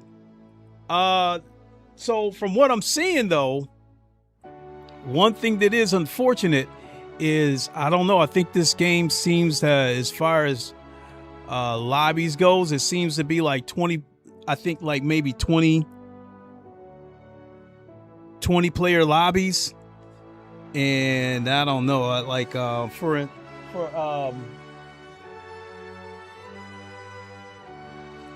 I don't know if there's plans somewhere down the line to expand this and add driver swap races and stuff, but if it doesn't, that's fine, because for all the chaos and shit like that still goes on Le Mans Ultimate, that's still going to be my go-to game for driver swap races.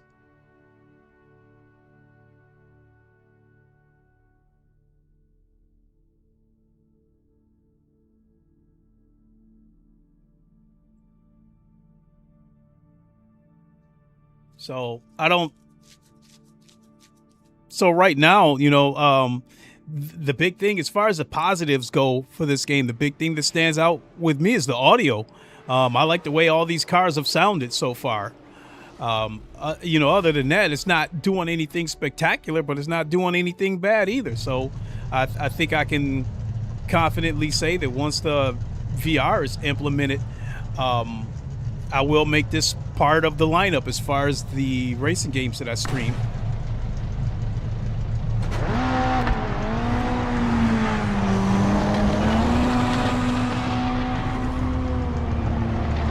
What is that about? Clear.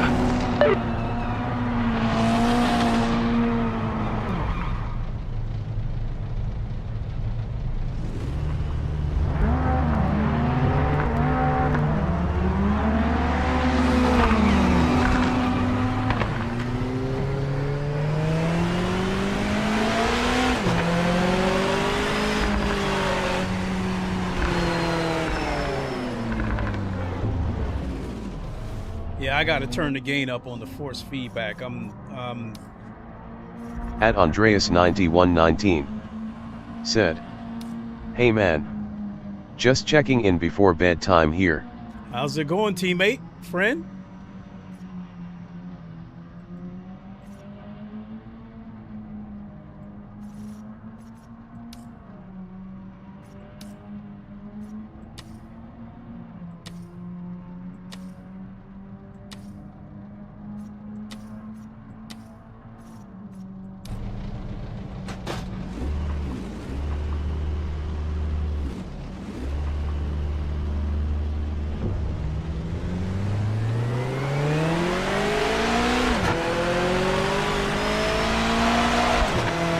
At Andreas9119 said, "What are the initial thoughts?"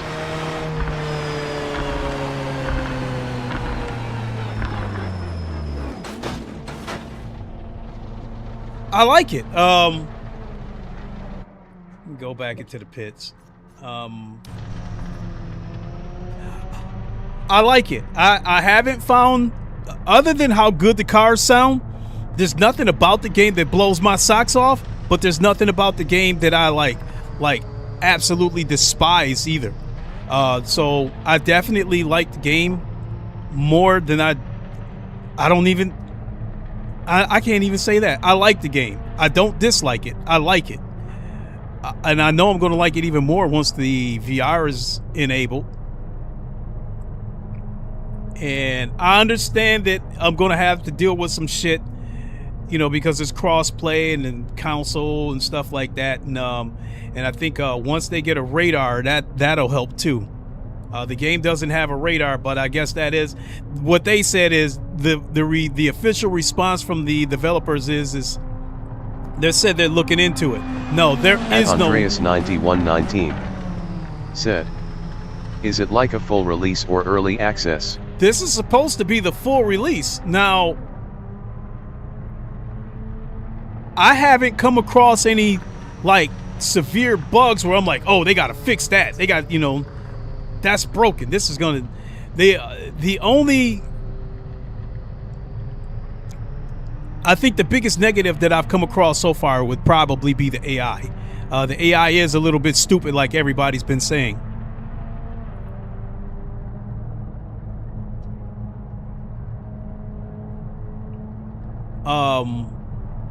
But no AI is as stupid as the AI on Forza.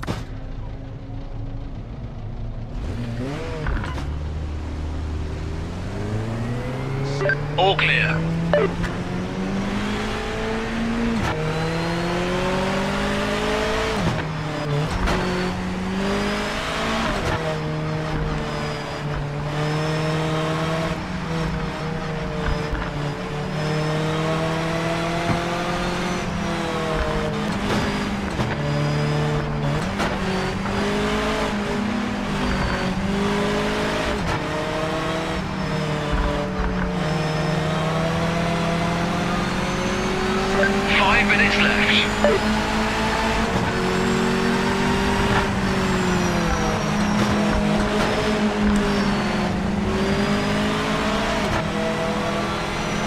Oh, they removed the chicane.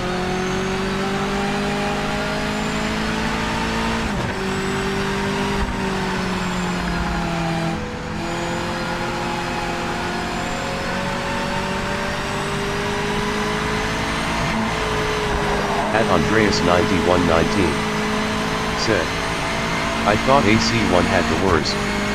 They pit mommy ever me all the time. Send it, mate. Don't leave any time out there.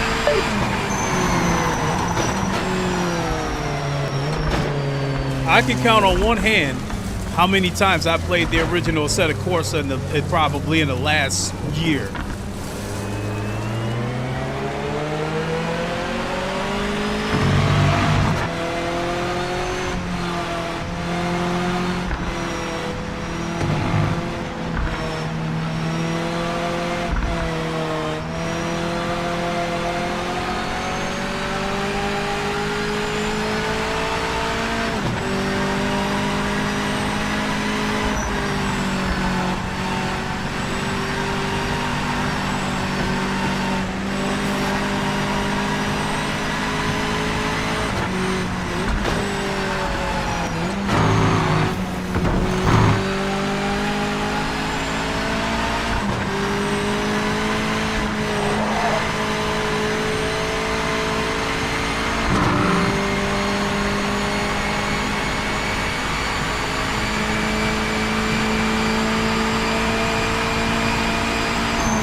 1 minute left.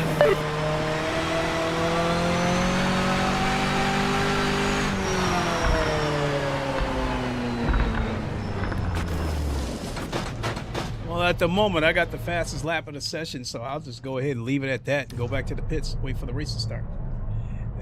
It appears to be 3 of us, so I'm wondering what happened. It said there was 20 people registered for this race, but there's only 3 of us in here, so I don't know. But it's a 10-lap race, so it'll be over quick.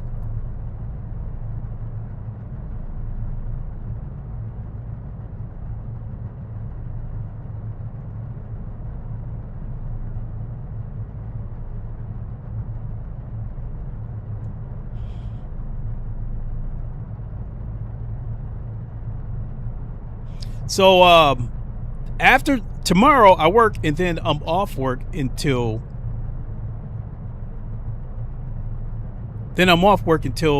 Tuesday.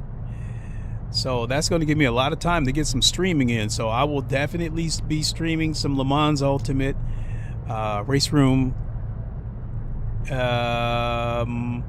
some more Project Motor Racing.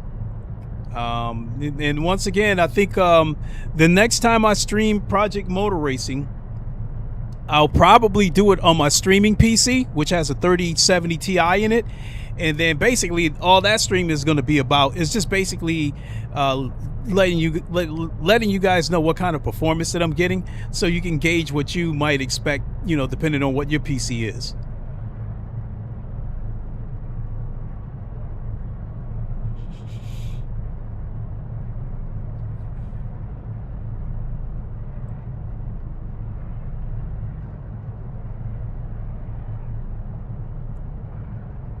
So all those content creators that had early access to this game that said it was trash, yada yada yada, I can't call them out and say that they were liars, especially knowing that according to the devs, they had a different build than what's out today. And so they had a patch today that was supposed to address a lot of fixes, and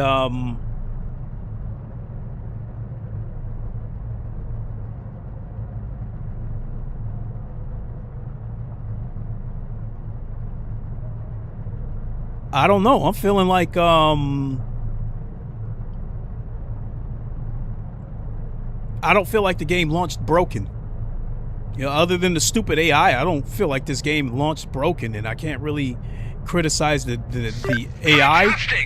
At Courtney McGregor 6782 said, "Can you use VR Plus in Steam to use VR? I remember LMU was like that when it came out." That is the first thing I tried when I booted this game up. Where you go into the launch options and type in Plus VR, the same thing you do with Le Mans Ultimate. That's because the VR was already there. They just it was hidden. I don't think this game has VR at all. Oh, this is just me in another car here. Okay, there's 3 of us. They're on console. So, should I start talking some PC Master Race shit?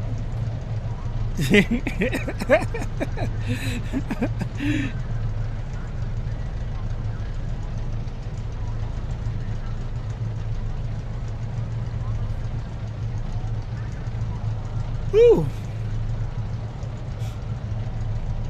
At Courtney McGregor 6782 said, "Okay, I see." Yeah, because with Le Mans Ultimate, Stephen Hood, the head of Motorsports Games, in one of the videos they released, in the update video, they had said it. They said, "We know that a lot of you have access the hidden VR," and he said, "Keep using it because we added some features and we'd like you guys to try it out and give us some feedback." So, but no, I've tried the VR. I booted up Steam VR, and basically it was theater mode. There was like a giant screen. So all that's going to do is just tax the PC even more. So no sense doing a theater mode in VR when I can just do it right here on my TV.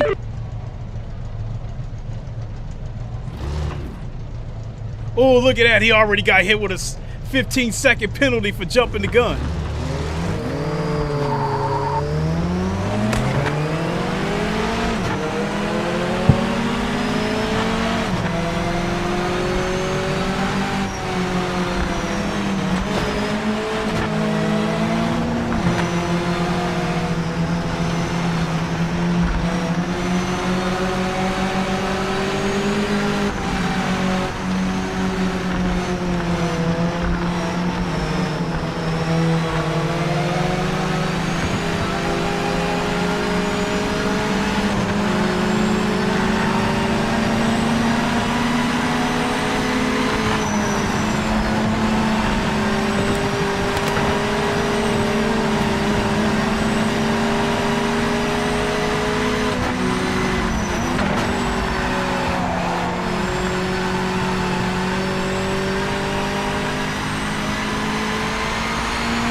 I was trying to go full send.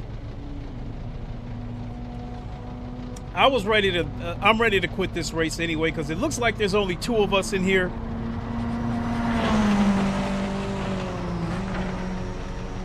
And so I was going to win this race anyway. That just 2 of us in here. He's got a 19-second penalty. All I got to do is keep the car on the track, and that would have been that. Let's see what's up with the rank lobbies.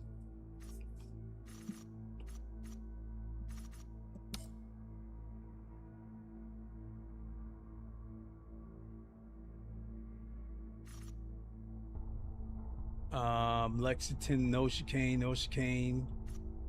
There's only 3 people registered for Derby, which is actually Donington. So yeah, it looks like it's going to take a while for this game to grow. So yeah, it looks like stuff that's like an hour out, nobody's really registered for it, only like whatever's next. So there's 18 people registered for this. What's Lexington with no chicane?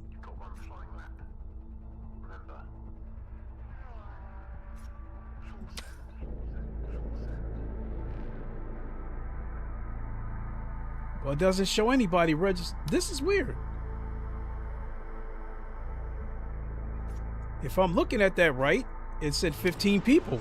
At Stacy Newcomb 4525 said, I played from release in the UK and after 2 hours I failed to get into one lobby.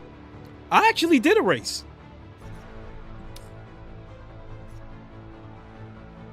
I did a race, a GTE race at Imola, which on this game is called San Marino or something. And it was a full lobby. The big thing was it wasn't quite a night race. It was like sunset.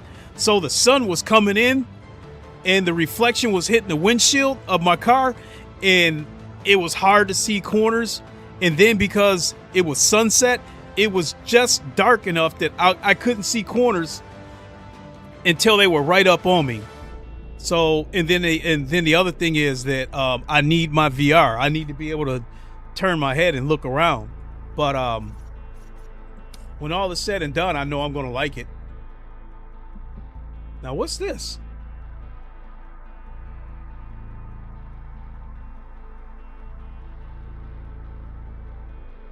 Now it looks like I can't back out.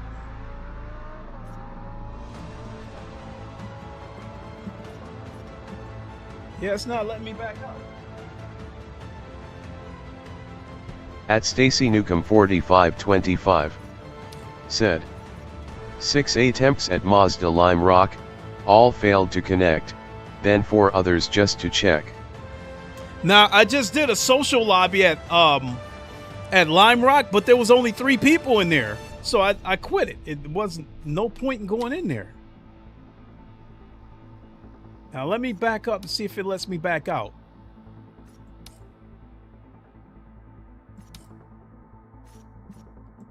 So yeah, go into the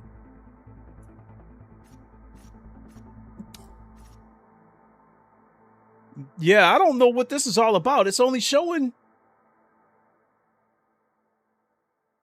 At Stacy Newcomb 4525 said, yeah, saw that. Yeah, it's only showing this one race. Maybe I should close it and then reboot the game. But at the moment, yeah, so I'll close it and then reboot it.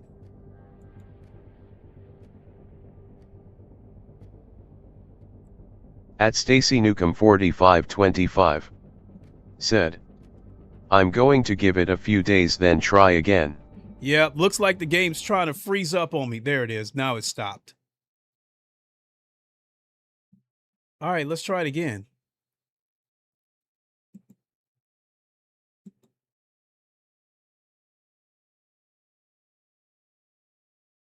Received file. What the hell?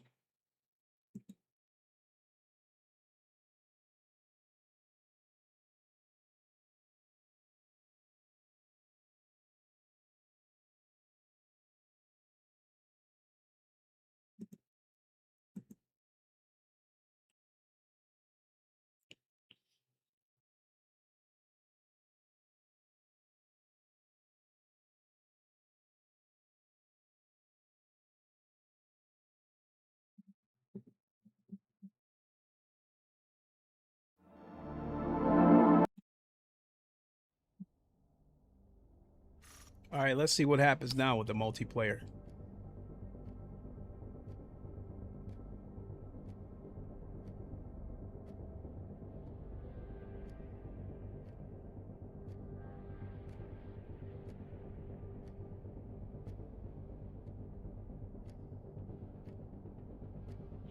All right, it's taking a little bit. Maybe that's a good thing. Maybe it's populating all the races.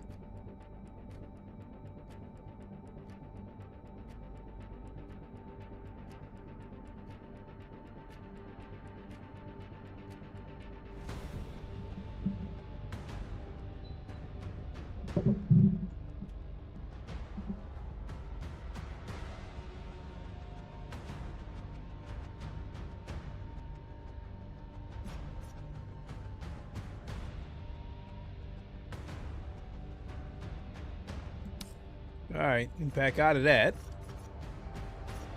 Driver profile. Global ratings of 52. All right. Try the multiplayer again.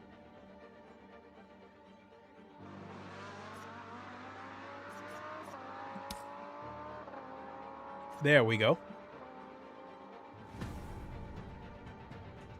All right, let's see what we got.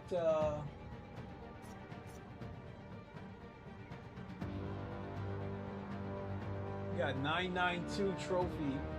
Well, it looks like there's 42 people registered for it.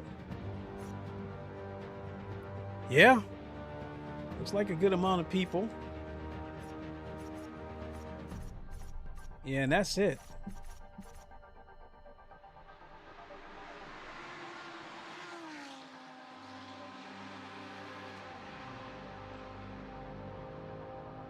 Yeah, I'm curious about the console version of this game, but not enough to pay $70 for it, especially with no VR support.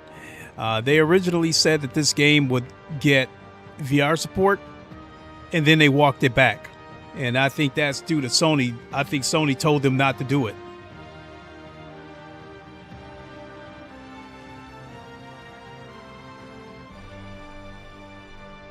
So, none of these upcoming races interest me. Like, I'm not into the cup races where everybody's driving the same car. I'm not into that. So let's back out and do one or two more laps on some single player stuff, and then I'll go ahead and wrap it up.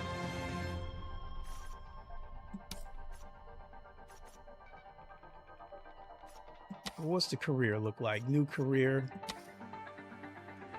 All right, start your motorsport journey by choosing one of 3 continents as your HQ. When making the choice, remember that while all cars and events are immediately available, the cost of cars and entry fees will be affected by the location of your HQ.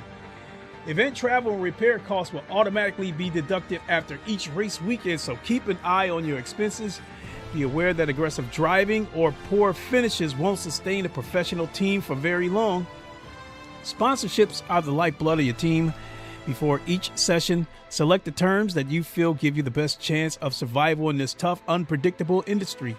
Project Motor Racing is best enjoyed with the career experience option set to authentic. This locks the difficulty to 100 and disable race restarts. Ooh. For those wanting to customize every element of their career experience, set the toggle option to classic. Good luck. All right, we will do authentic. Team driver name. Team name.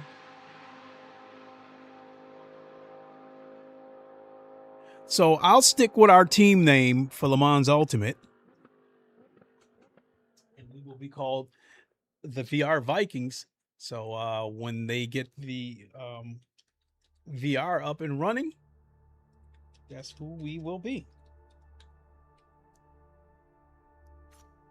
Driver name.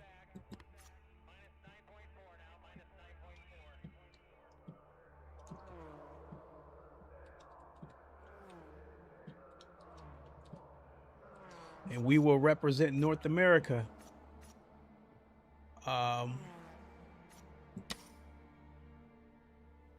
Sponsorship model. So this looks like these are sponsorship models. A traditional sponsorship arrangement. You're paid a flat amount per race, and that amount is based on the prestige of the car you're racing.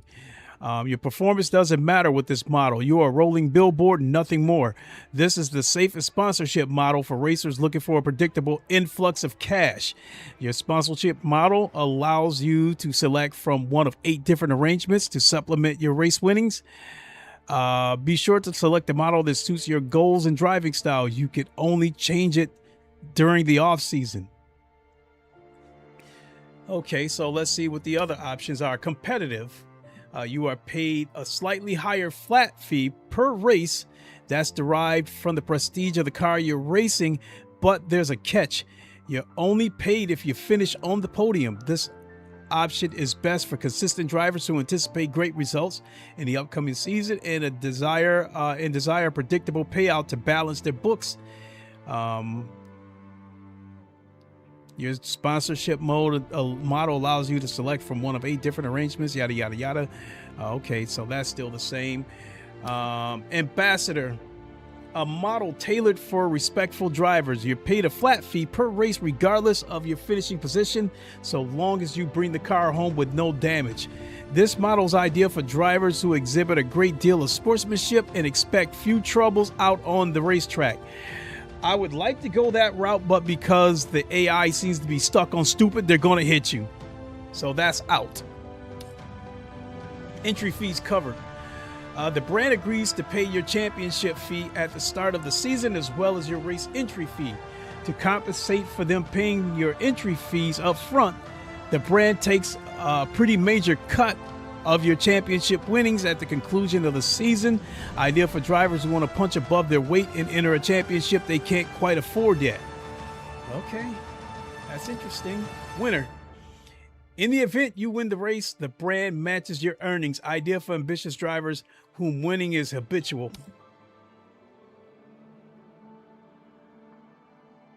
And let me see. In the event you win the championship, the brand matches your earnings from the final championship purse.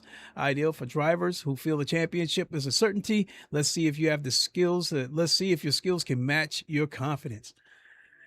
Okay. An aggressor. Damn, there's a lot of different sponsorship models to choose from.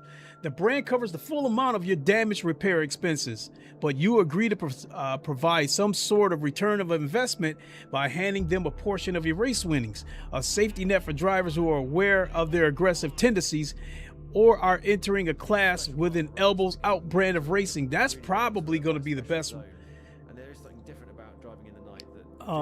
That's probably going to be the best route for me to go, the aggressor. I'm going to make mistakes, and other drivers out there are going to make mistakes. Pace. If you both qualify on pole and set the fastest lap during the race, the brand matches the pay of the race winner, the best option for those who want to chase the record books. So, rolling billboard. Safety car into 14.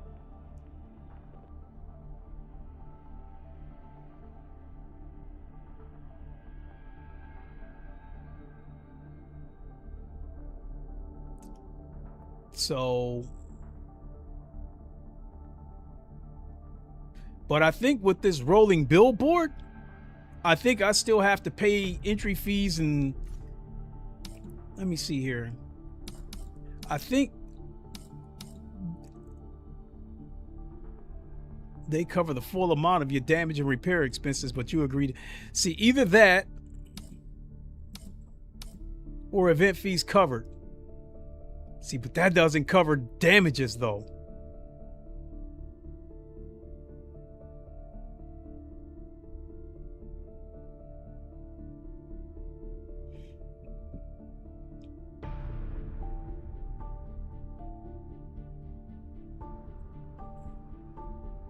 So event fees covered or aggressor might be the way for me to go. The brand covers the full amount of your damage repair expenses, but you agree to hand over a portion of your race winnings. Safety cars in pit lane.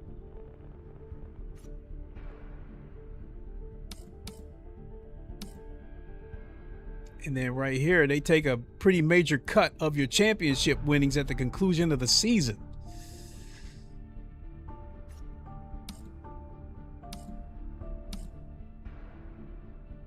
I think I'm going to go that route.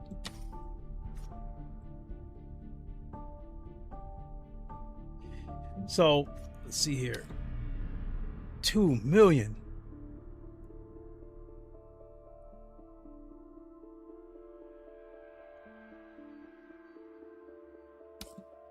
This budget is for players who want to start in the middle of the project motor racing car hierarchy and have immediate access to the game's wide variety of GT cars and the funding to enter their various championships right away, though they'll need to save a bit to access the upper echelon of prototypes. This budget is for players who want to start their careers at the very top and have more than enough cash in the bank to attempt any championship they desire. This budget is for players who want to start from the bottom of Project Motor Racing Cars hierarchy and work their way through each class as if they are a true journeyman driver.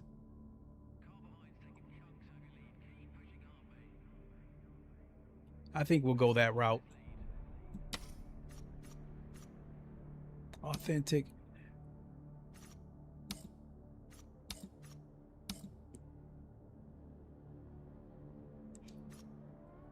And with this authentic, there are no race restarts. All right, let's go.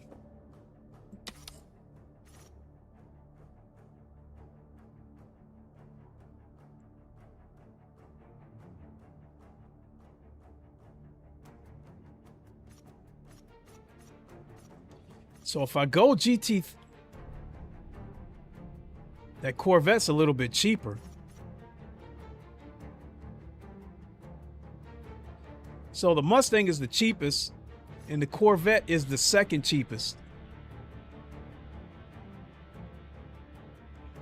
which I would rather go with the Corvette anyway. So let's look at some other classes and see what these cars GTE.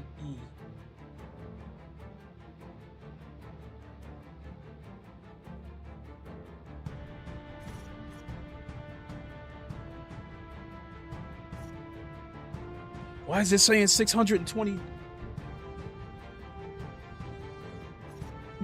Oh, that's 626. Damn. Look at the cost of that Aston Martin. Woof.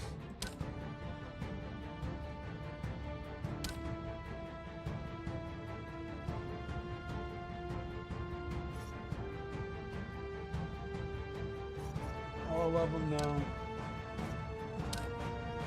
GT1, GT.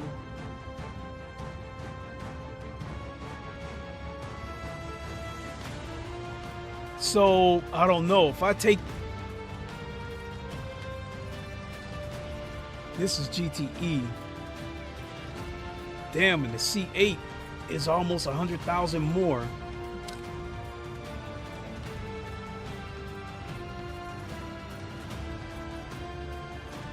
$457. How much was the GTE Corvette? $457. $505. So damn, I might end up the better move as far as me wanting to drive a Corvette. I might have to take this C7.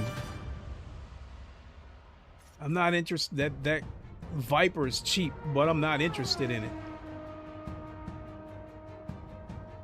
So I might end up coming back to this C7. Let me see how much the other cars cost. $457 versus $412 for the C7. That'll save me a few thousand. 400, nah, I definitely ain't interested in that. These GTOs, nah. $500,000 for that Porsche 917K. GT4s. About half the money, but I'm not interested in those. 64 trophy. Look at that. 61,000 for this Monza. But I think the car, I think the car brand new is like might be 30,000 anyway. So I think I'm gonna go back to the GTEs and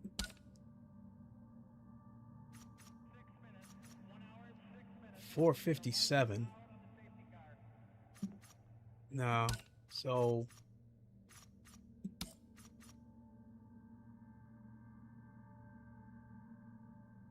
I think this is the car I'm going to go with.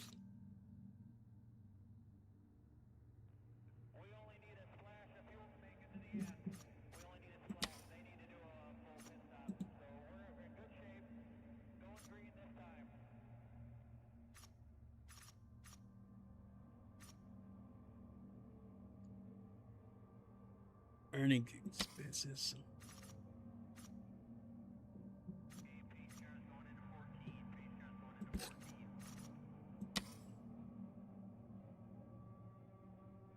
Oh shit.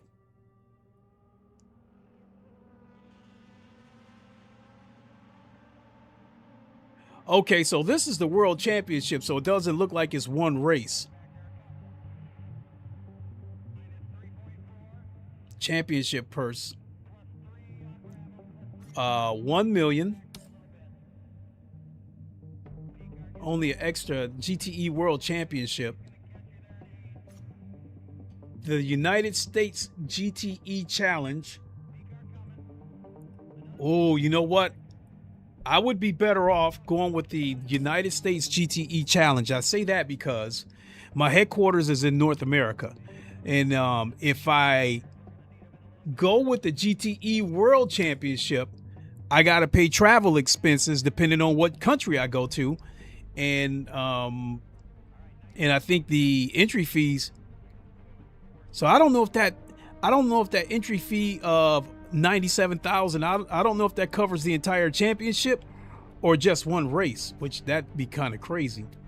But I think we'll go with the United States.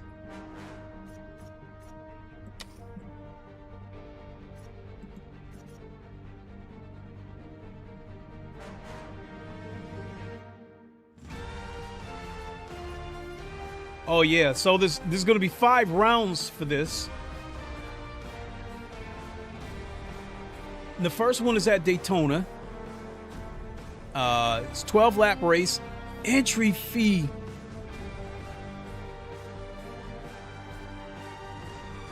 Am I reading this right? $72,000?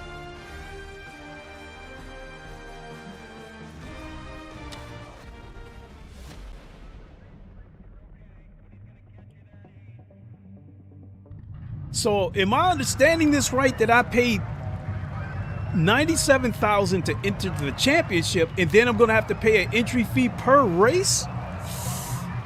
Ooh.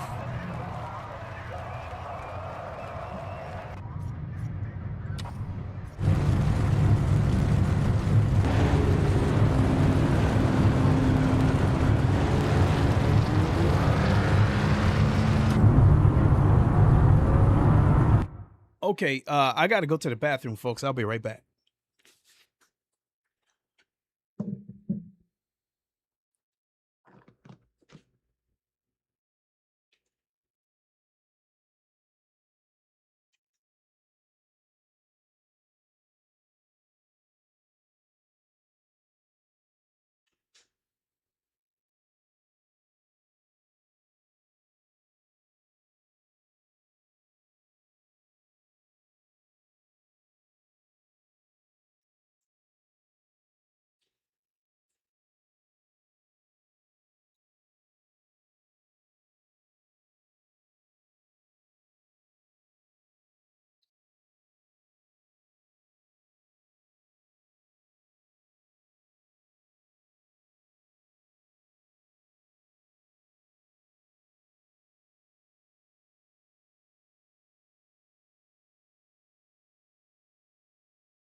Okay, so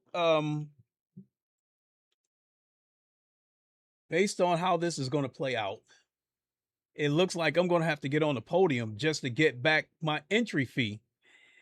But because of the sponsorship that I signed, I can't afford to be a little bit aggressive and take chances, because they will pay for any damages that happen to the car. So yeah, I can take a little bit of a gamble. But I'd imagine with everything set to authentic, the AI is going to be tough enough that it's going to force me to have to be aggressive just to stay with them.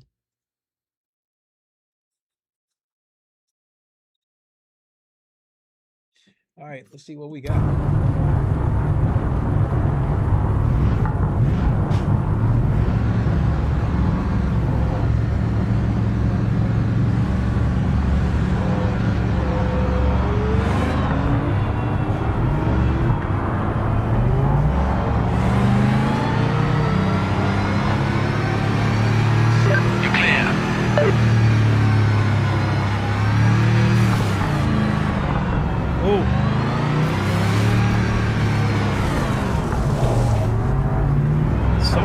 Pulling the car. Oh, that's what it is. The car behind me keeps pushing me.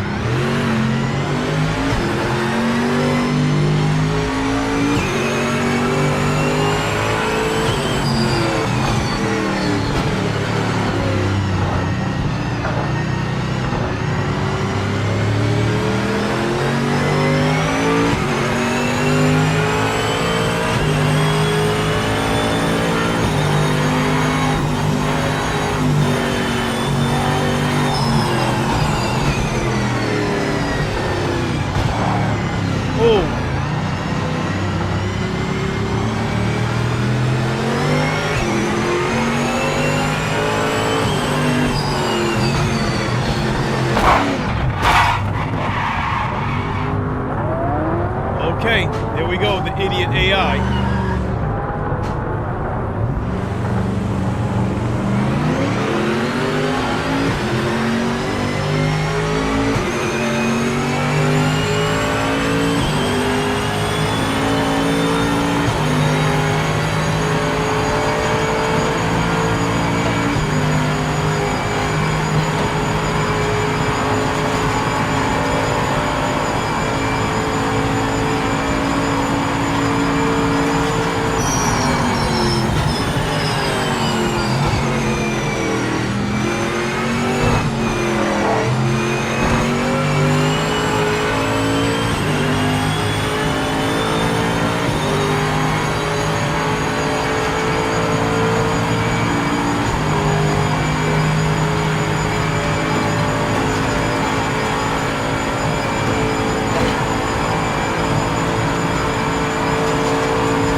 Okay, so yeah,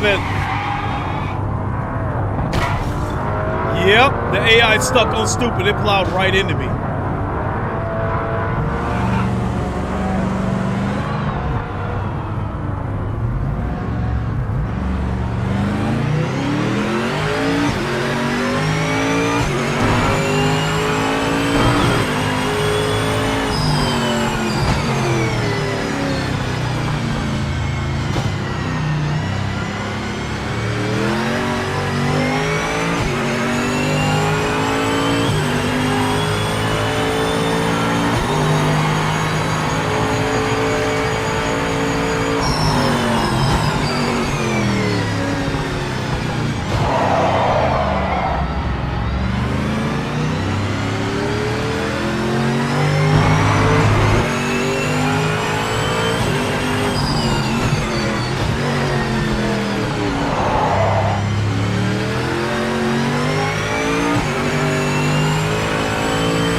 Another car hit me?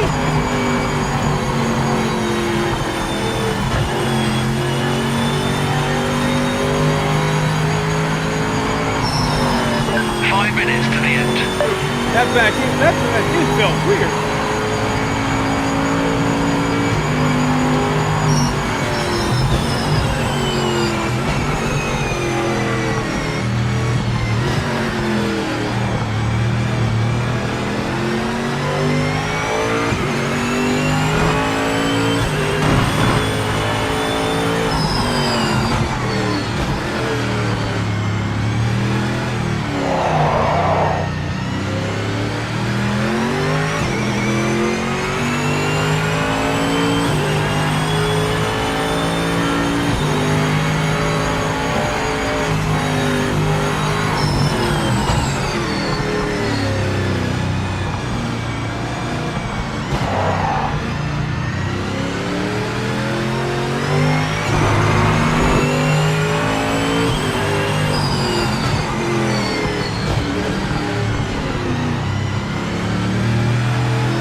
I can hear stuff clumping around.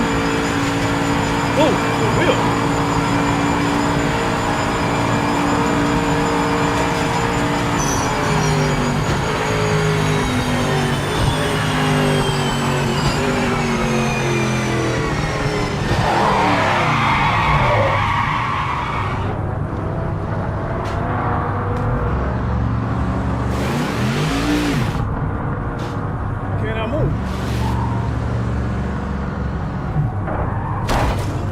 That's why another car hit me.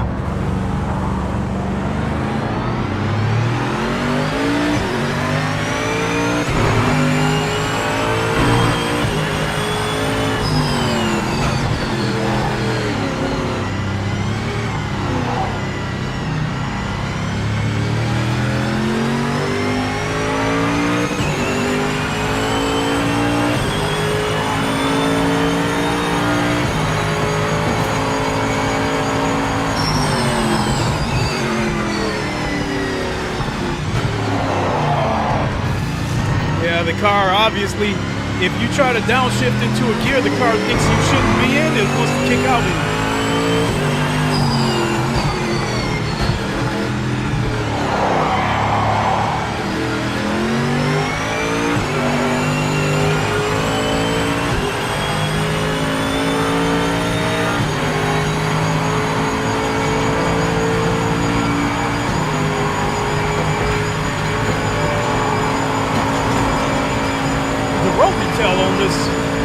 On this track feels pretty good though.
I do not like. That is a corner I normally take in third gear, but the game is telling me they want me to take it in third gear, and if I don't, it's gonna make the car kick out. That part I'm not liking.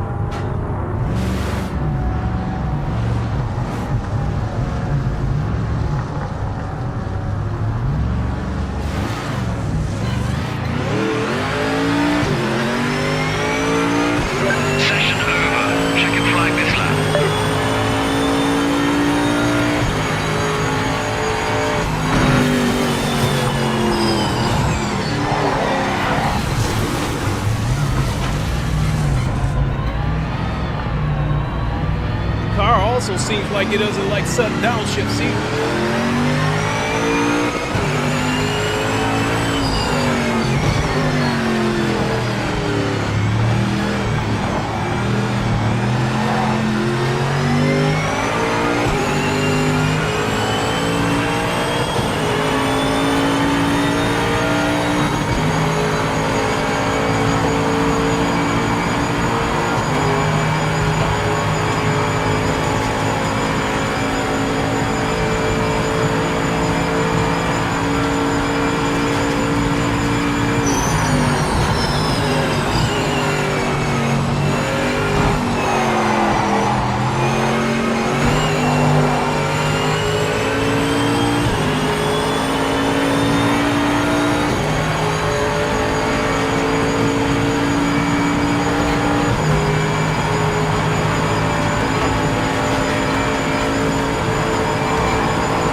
can't even downshift the shit right without losing it.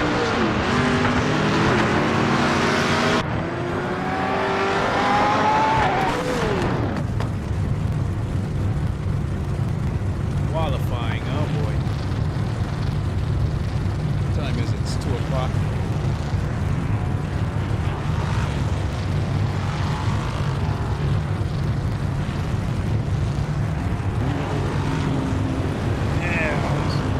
I gotta get ready to start tying up some loose ends, so I don't want to start digging too far into this career mode. I think I might have to save that maybe until tomorrow.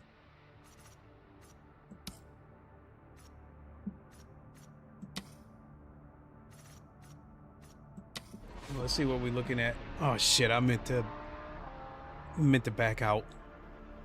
So I wanted to see what multiplayer was looking like.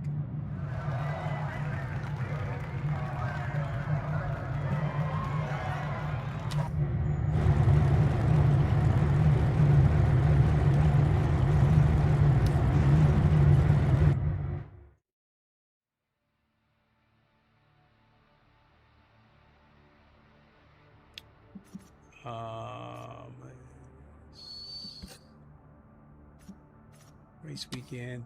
Well, before I go, let's try out one of the hypercars. I don't think I've ever driven the Acura hypercar before, so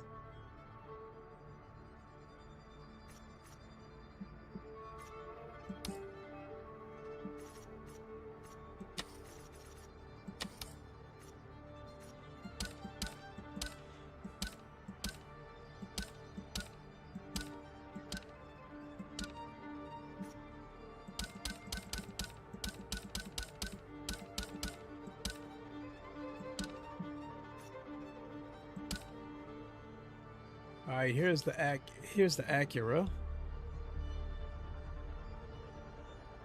Let's go with it.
I'm at the back.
starting to feel some oscillation.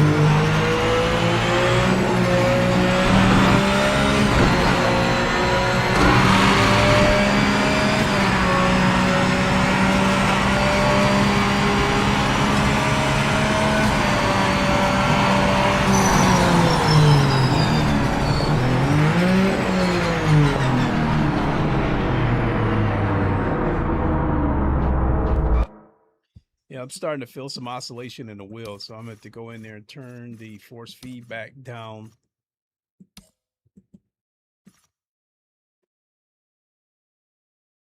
Turn it back down to about 50.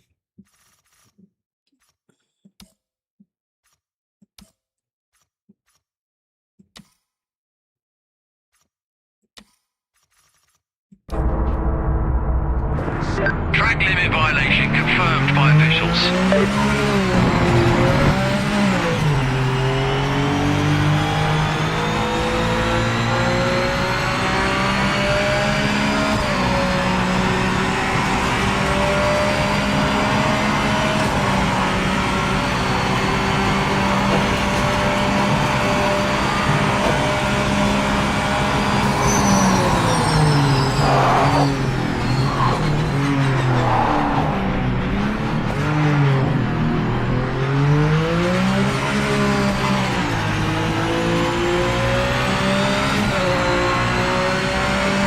Hypercar accelerates weird. It shoots through the first 2 gears and then it feels like it's bogging down on that 3rd gear.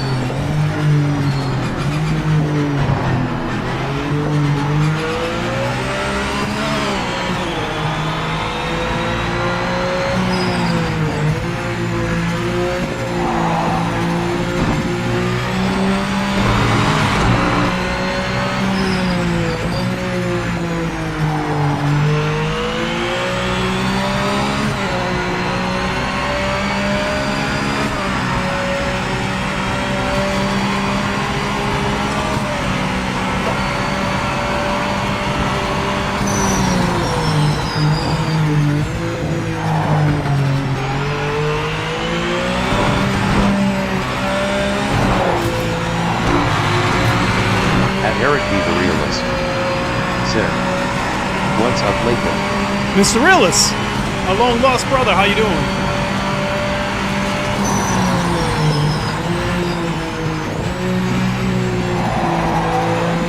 At Eric B. the Realist said, what's up, Chad?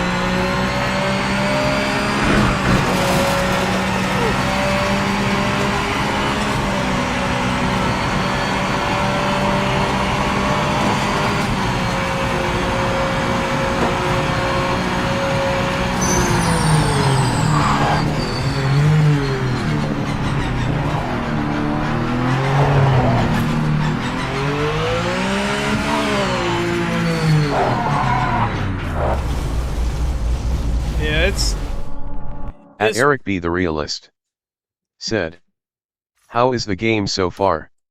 That car, it was way too easy to oversteer the car. Steering pad sensitivity, steering pad lock, 75. Steering. I like the game. I like the game. I know I'm going to like it even more once the VR is enabled.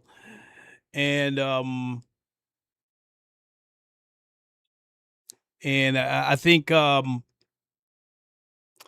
than the biggest thing that really stands out to me as far as the positive goes is that I like the way most of these cars sound across the board. They sound really, really good. Other than that, the game doesn't do anything that blows my socks off, but I don't see too many negatives. One is the AI is stupid. The AI will hit you. They don't care if you're in front of them or not. And the other thing is that I think with I think with some of these cars, with some of these cars, I think the car is telling you that it wants you to be in a certain gear when you go around the corner.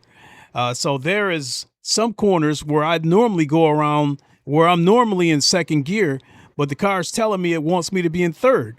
And if I try to drop down the second gear, the back end just snaps loose. So that's the only other negative I got. Other than that, I do like the game. And the bass shakers feel really, really good on here.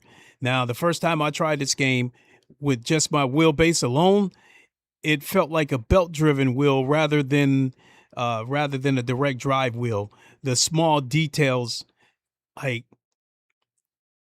it wasn't those sharp micro details that I was feeling. It was like kind of like your standard force feedback that you would feel with a belt-driven wheel. But now that I got my bass shakers hooked up, like the roll detail and stuff like that, like some of these tracks have cracks and has grooves in them, and if your car goes over those grooves, it will pull your wheel. So I like that, because I think that seems like a real life situation. So certain tracks you might have to avoid certain spots on them so your wheel doesn't, get pulled on you. So I like that. So if you want me to give the game a rating from 1 to 10, I give it a 7.5 at the moment. But I think I'll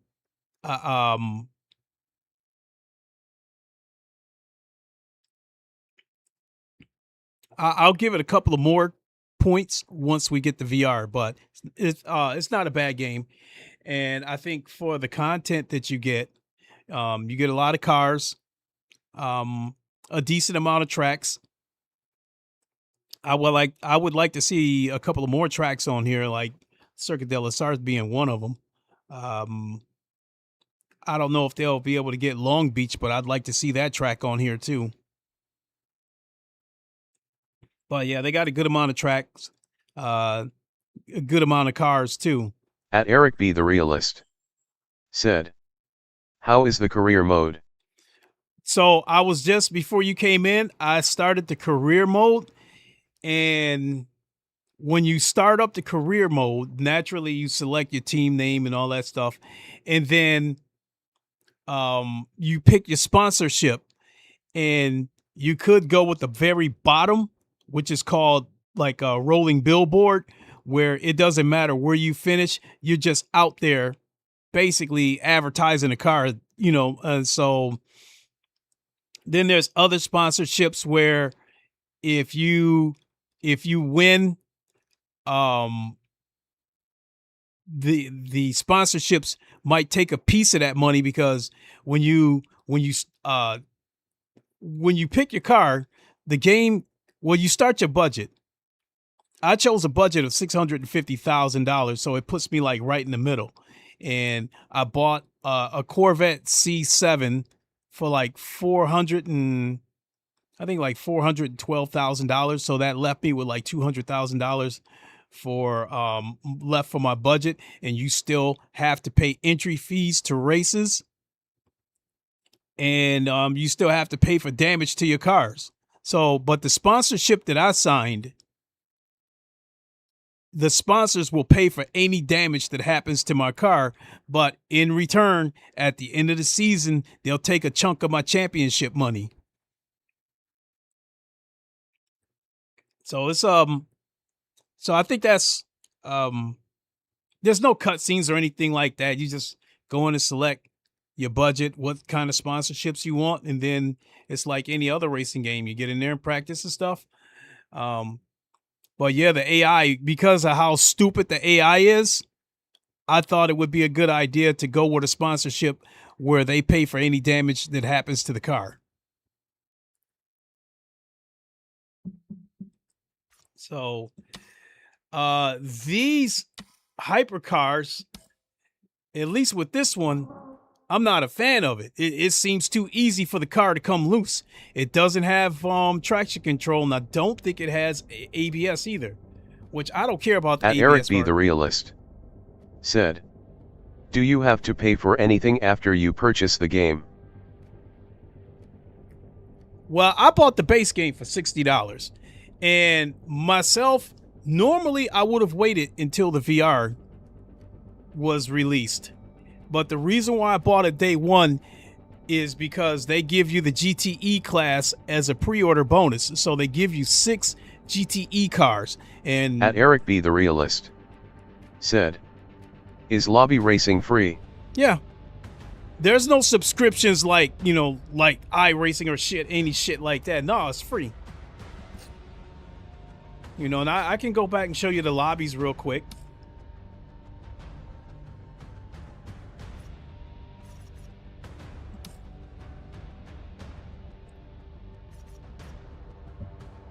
So these are all the upcoming races. So this one at the top is the 992 trophy race. It starts in 14 minutes. There's 14 people registered for the race.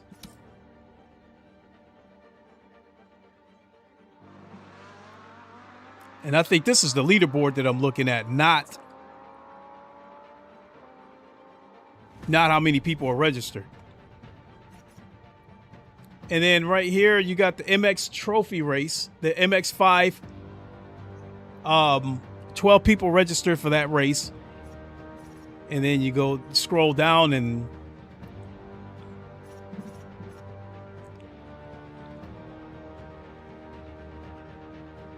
so this upcoming 992 race,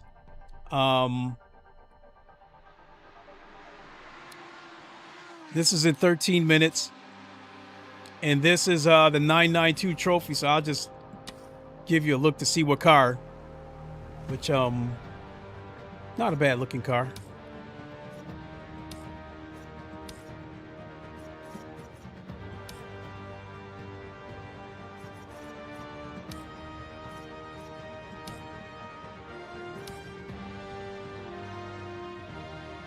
Kind of like that. Ooh. Ooh, I think I definitely like that.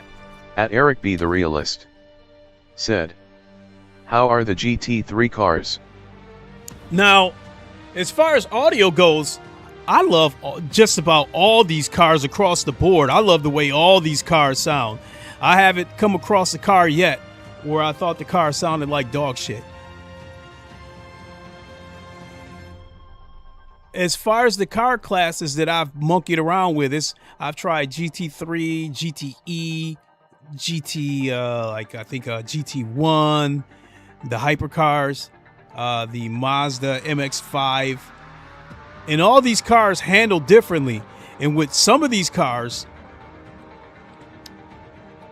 to be more specific, there are times where I might come to a corner and I like the chicane at Monza. I usually take that in first gear. Well, this game apparently wants you to take that chicane in second gear because when I try to drop the car all the way down the first gear, the back end snaps loose and the car spins out. So that part I don't like because they're basically trying to tell you how to drive the car. They tell you what gear they want you to be in. So with that chicane at Monza, the first turn of the chicane, I have to take that in second gear, and then I can drop it down the first and then come out of that chicane in first gear. Whereas normally, like on Le Mans Ultimate, I drop it all the way the first and take it through that entire chicane in first gear. So that part I'm not a big fan of. That's one negative. The AI is absolutely stuck on stupid. And that's the... At Eric B. the Realist said, how do you earn credit to unlock cars? I think with this game, what you get is what you get.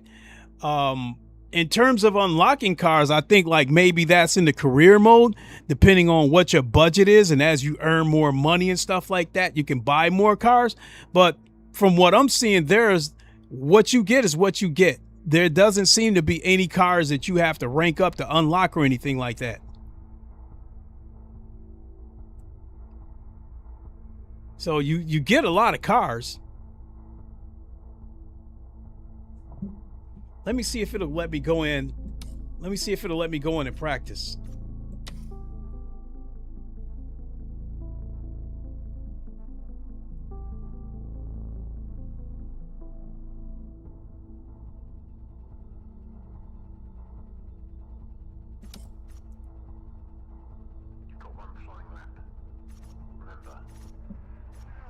Thought I registered for this race.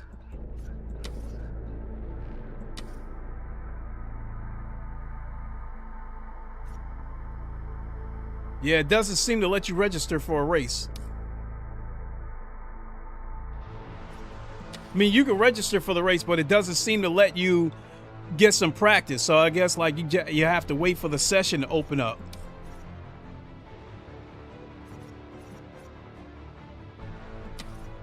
But I can go back to the... Jesus.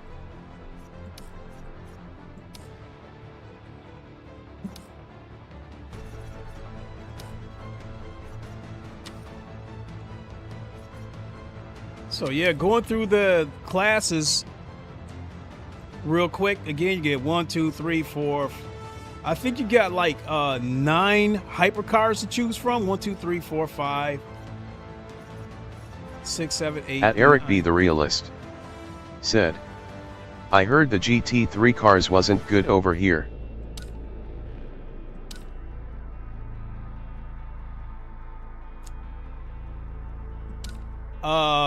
That's a tough one to call because with the GT3s over here, you have a choice to put soft, mediums, or hard on the car. I think every car probably handles a little bit differently versus the GT3s on Le Mans Ultimate. You know, those cars start out with cold tires and it takes like 3-4 laps to warm those tires up before you start getting optimal grip. And then the other thing about the GT3s on Le Mans Ultimate is you don't get much force feedback until those tires get warm.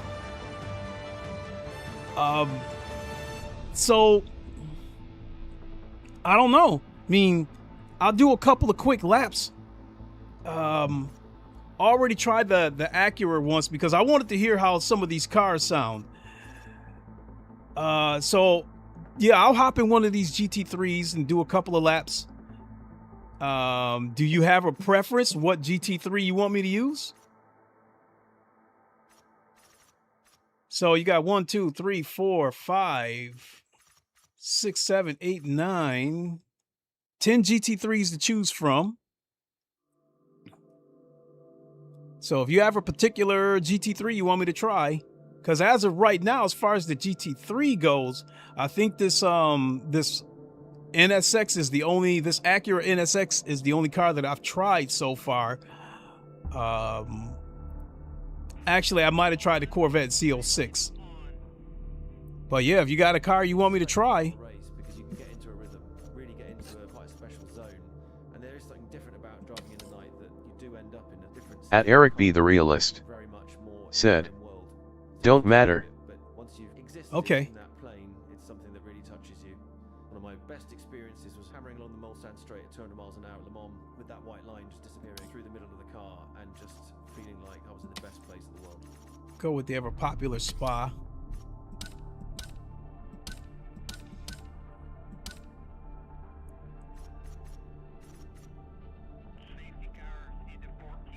The BMW is just way too popular on Le Mans Ultimate, so I think I'm leaning towards.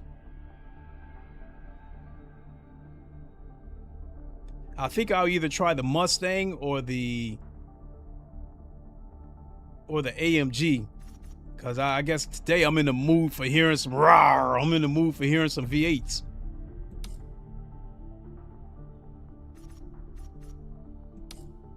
Let's check out some of these liveries. That might be all right. That's a little too colorful.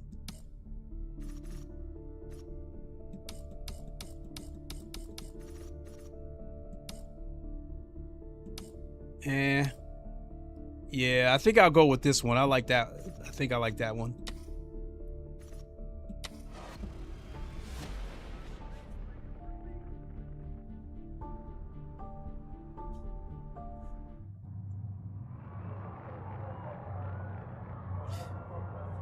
So I'll tell you what, how the car feels on the fly.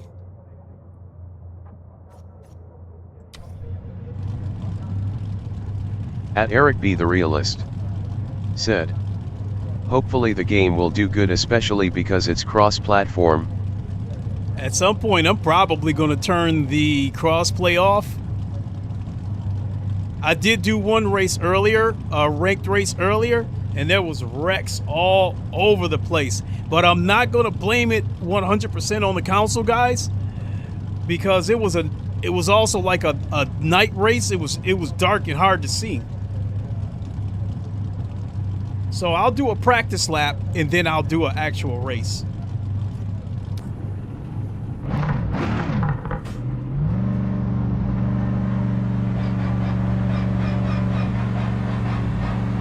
Clear of pit lane.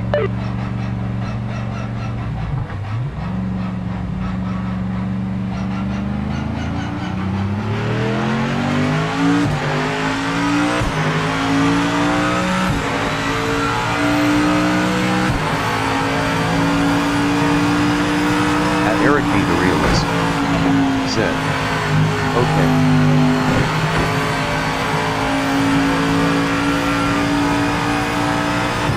Car sounds pretty good.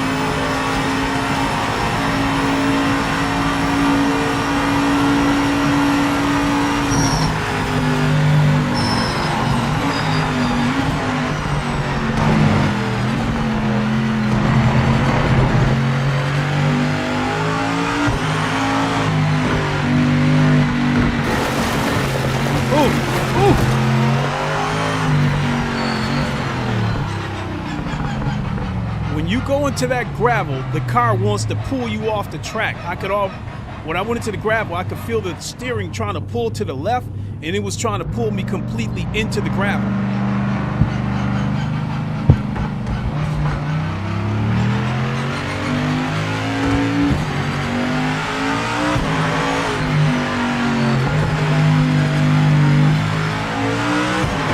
Eric B. the Realist said, car does sound really good. It does.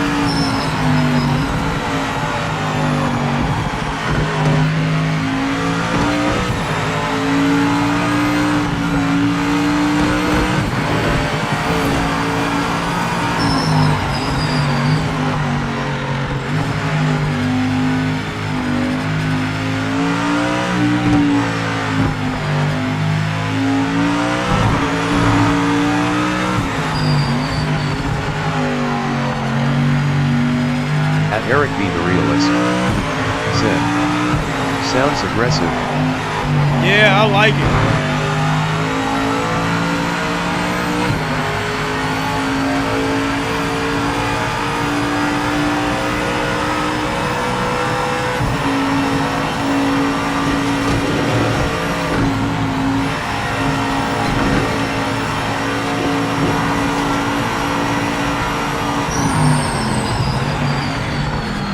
Oh.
At Eric B. the Realist said, I got up running, I'm about to start racing. Okay, cool.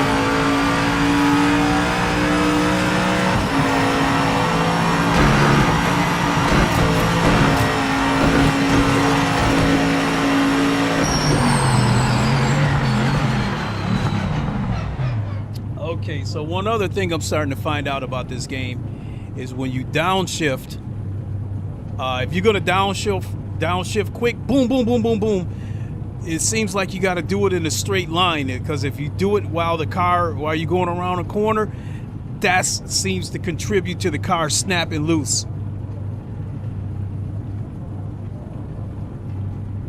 So I'll go ahead and move on to the. No, I don't want to quit to the main menu. Return to the pit. There we go. And let me see here. Next session. It's going to be a messy start, man. So many cars in front of you. All right, let's see what we got. We're actually going to do the race, so I'll do a couple of laps just to get a feel. Focus on the lights. Oh, wait a minute. Where's the other cars at?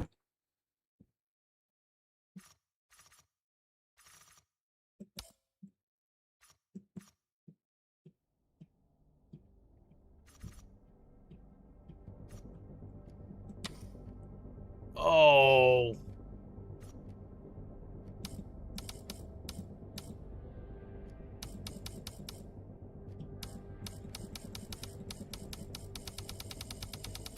Okay, looks like 30 is the most you can put in here for AI. I'll put 20 in here. See what that does.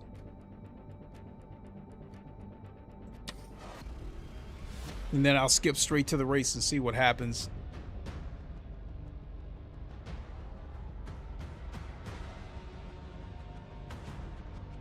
But one thing I have not experienced yet is the game crashing. It did freeze once. Well, the game didn't freeze. I just I had to close it, open it back up in order to get into the ranked races. Session. Not ideal. We're starting last.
AI hit me. Race officials caught a track limit violation.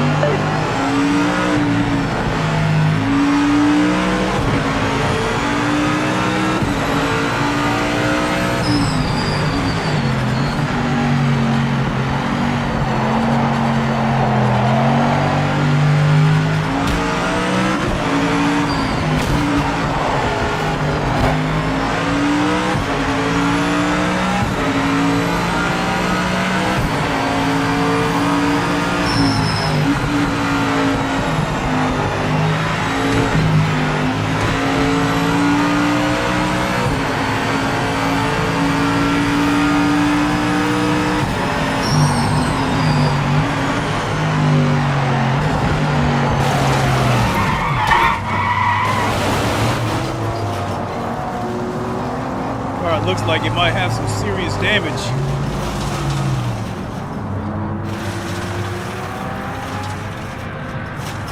Yeah, there's something looking weird on the right side of the car.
So, I guess to address the critics about the GT3s not being good on this game, it felt all right to me. I mean, it did feel going around corners.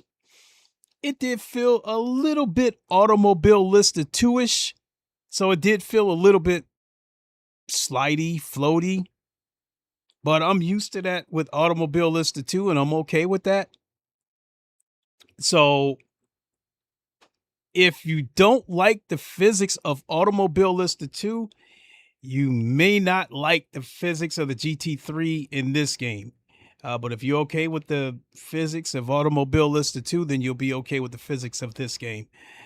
But the GT3 seemed manageable to me. And then as far as like what I'm seeing is that if I break in a straight line, it seems to be just fine. Now I want to hear what one of the other cars sound like. I want to hear what the Porsche sounds like. Either yeah, let's go with the Porsche. See what we got for liveries. That's different, but we got to go with that. And here comes Moss, well out in.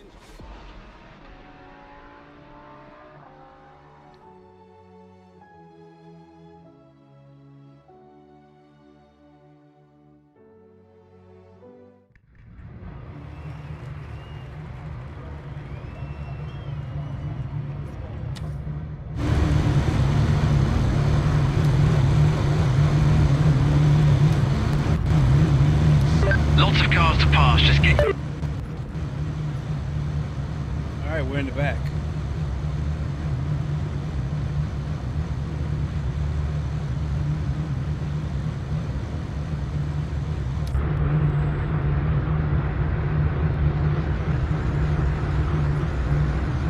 Keep focused.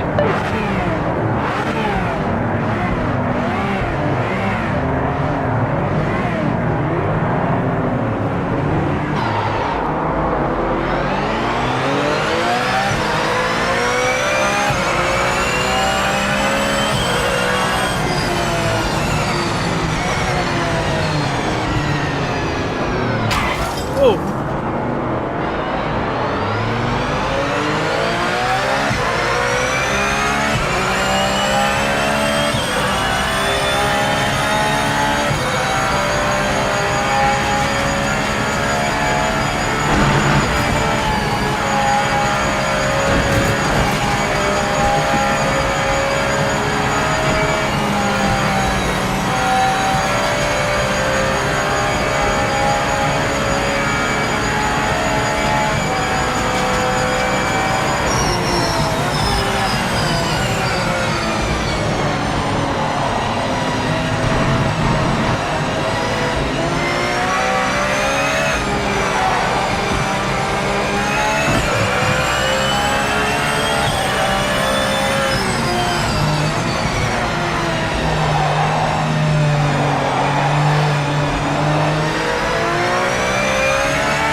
Well, one thing I noticed is every time you get hit with a track violation, they tack 2 seconds onto your time.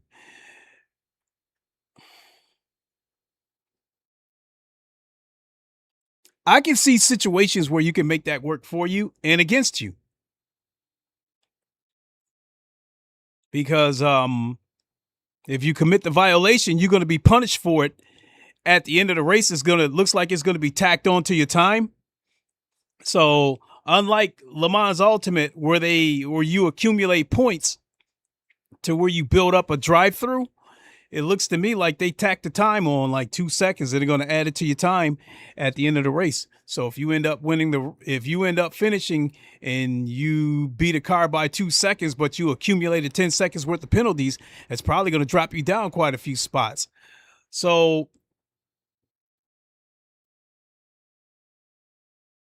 this could create a situation where those over-aggressive drivers that like to stick their elbows out and use every inch of the road and shit like that, that could come back to bite them in the ass. But I can also see where this creates a situation like GT7, where people start pinballing you off the track, where they go inside and then, push you off the track in order to save themselves so they don't go wide. I don't know. I guess we'll have to see how that plays out as people understand the penalty system.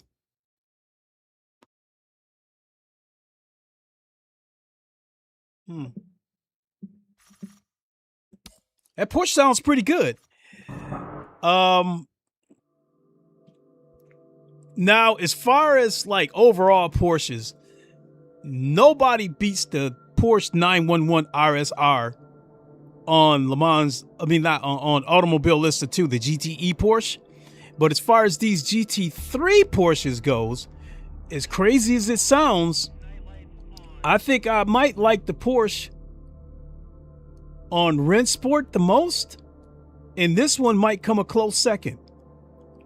So across the board, I'm really liking the audio.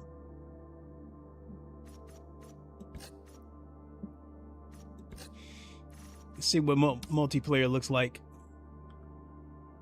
So I'll be ready to head on out of here soon.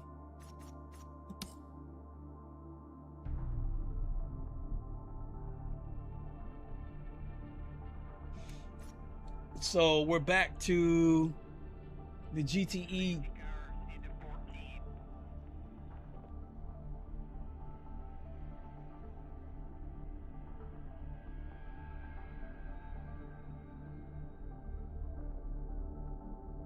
There's only one person registered for that.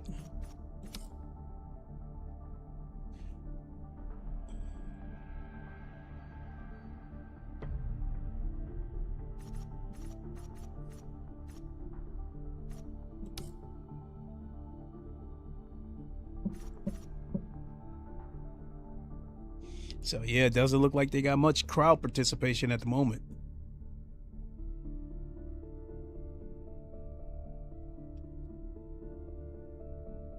So it's about 3 o'clock. So yeah, I think I'm gonna have to end it there because I've got some loose ends I gotta tie up. And that was a 4-hour stream. So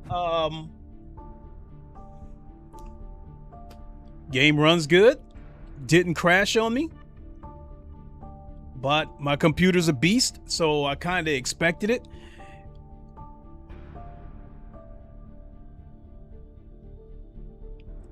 I like the audio. So yeah, all in all, I like the game. And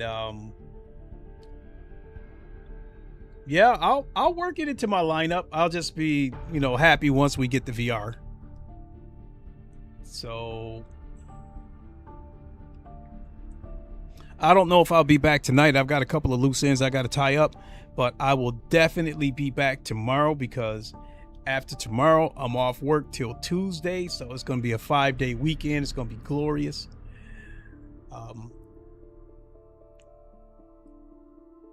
And then again, the next time I stream this, I think I might stream it from my streaming PC and let you guys know what the performance is. I mean, actually, once I get done with this stream, I got to do a couple of things, and then I'm actually going to try it on my streaming PC and do a couple of laps just to see what the performance is like. So anyway, I'm rambling. Thanks for watching, everybody. We will see you on the next one. And so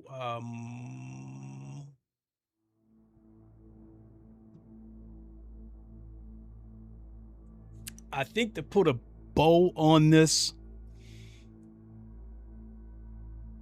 to me, it kind of feels a little bit like Automobile Lister 2 with rank races.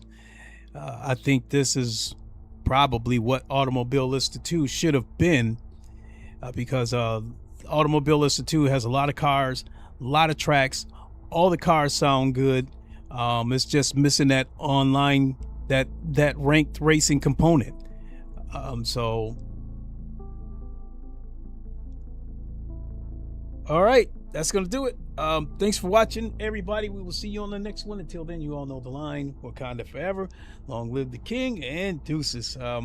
So yeah, I think, so yeah, put a final bow on it. I don't think this game is fucked up. Not like some of the creators made it sound. So if they said that it was fucked up from the, from the preview build that they had, or whatever the case may be, so be it. But today, here, the build that I'm on, no, I don't consider it messed up. I think it's seems to be a solid build. Definitely not a bunch of bugs like other games are when they launch in early access. I mean, look at the mess that Rensport is. It's supposed to be out of early access, and there's still problems all over the place.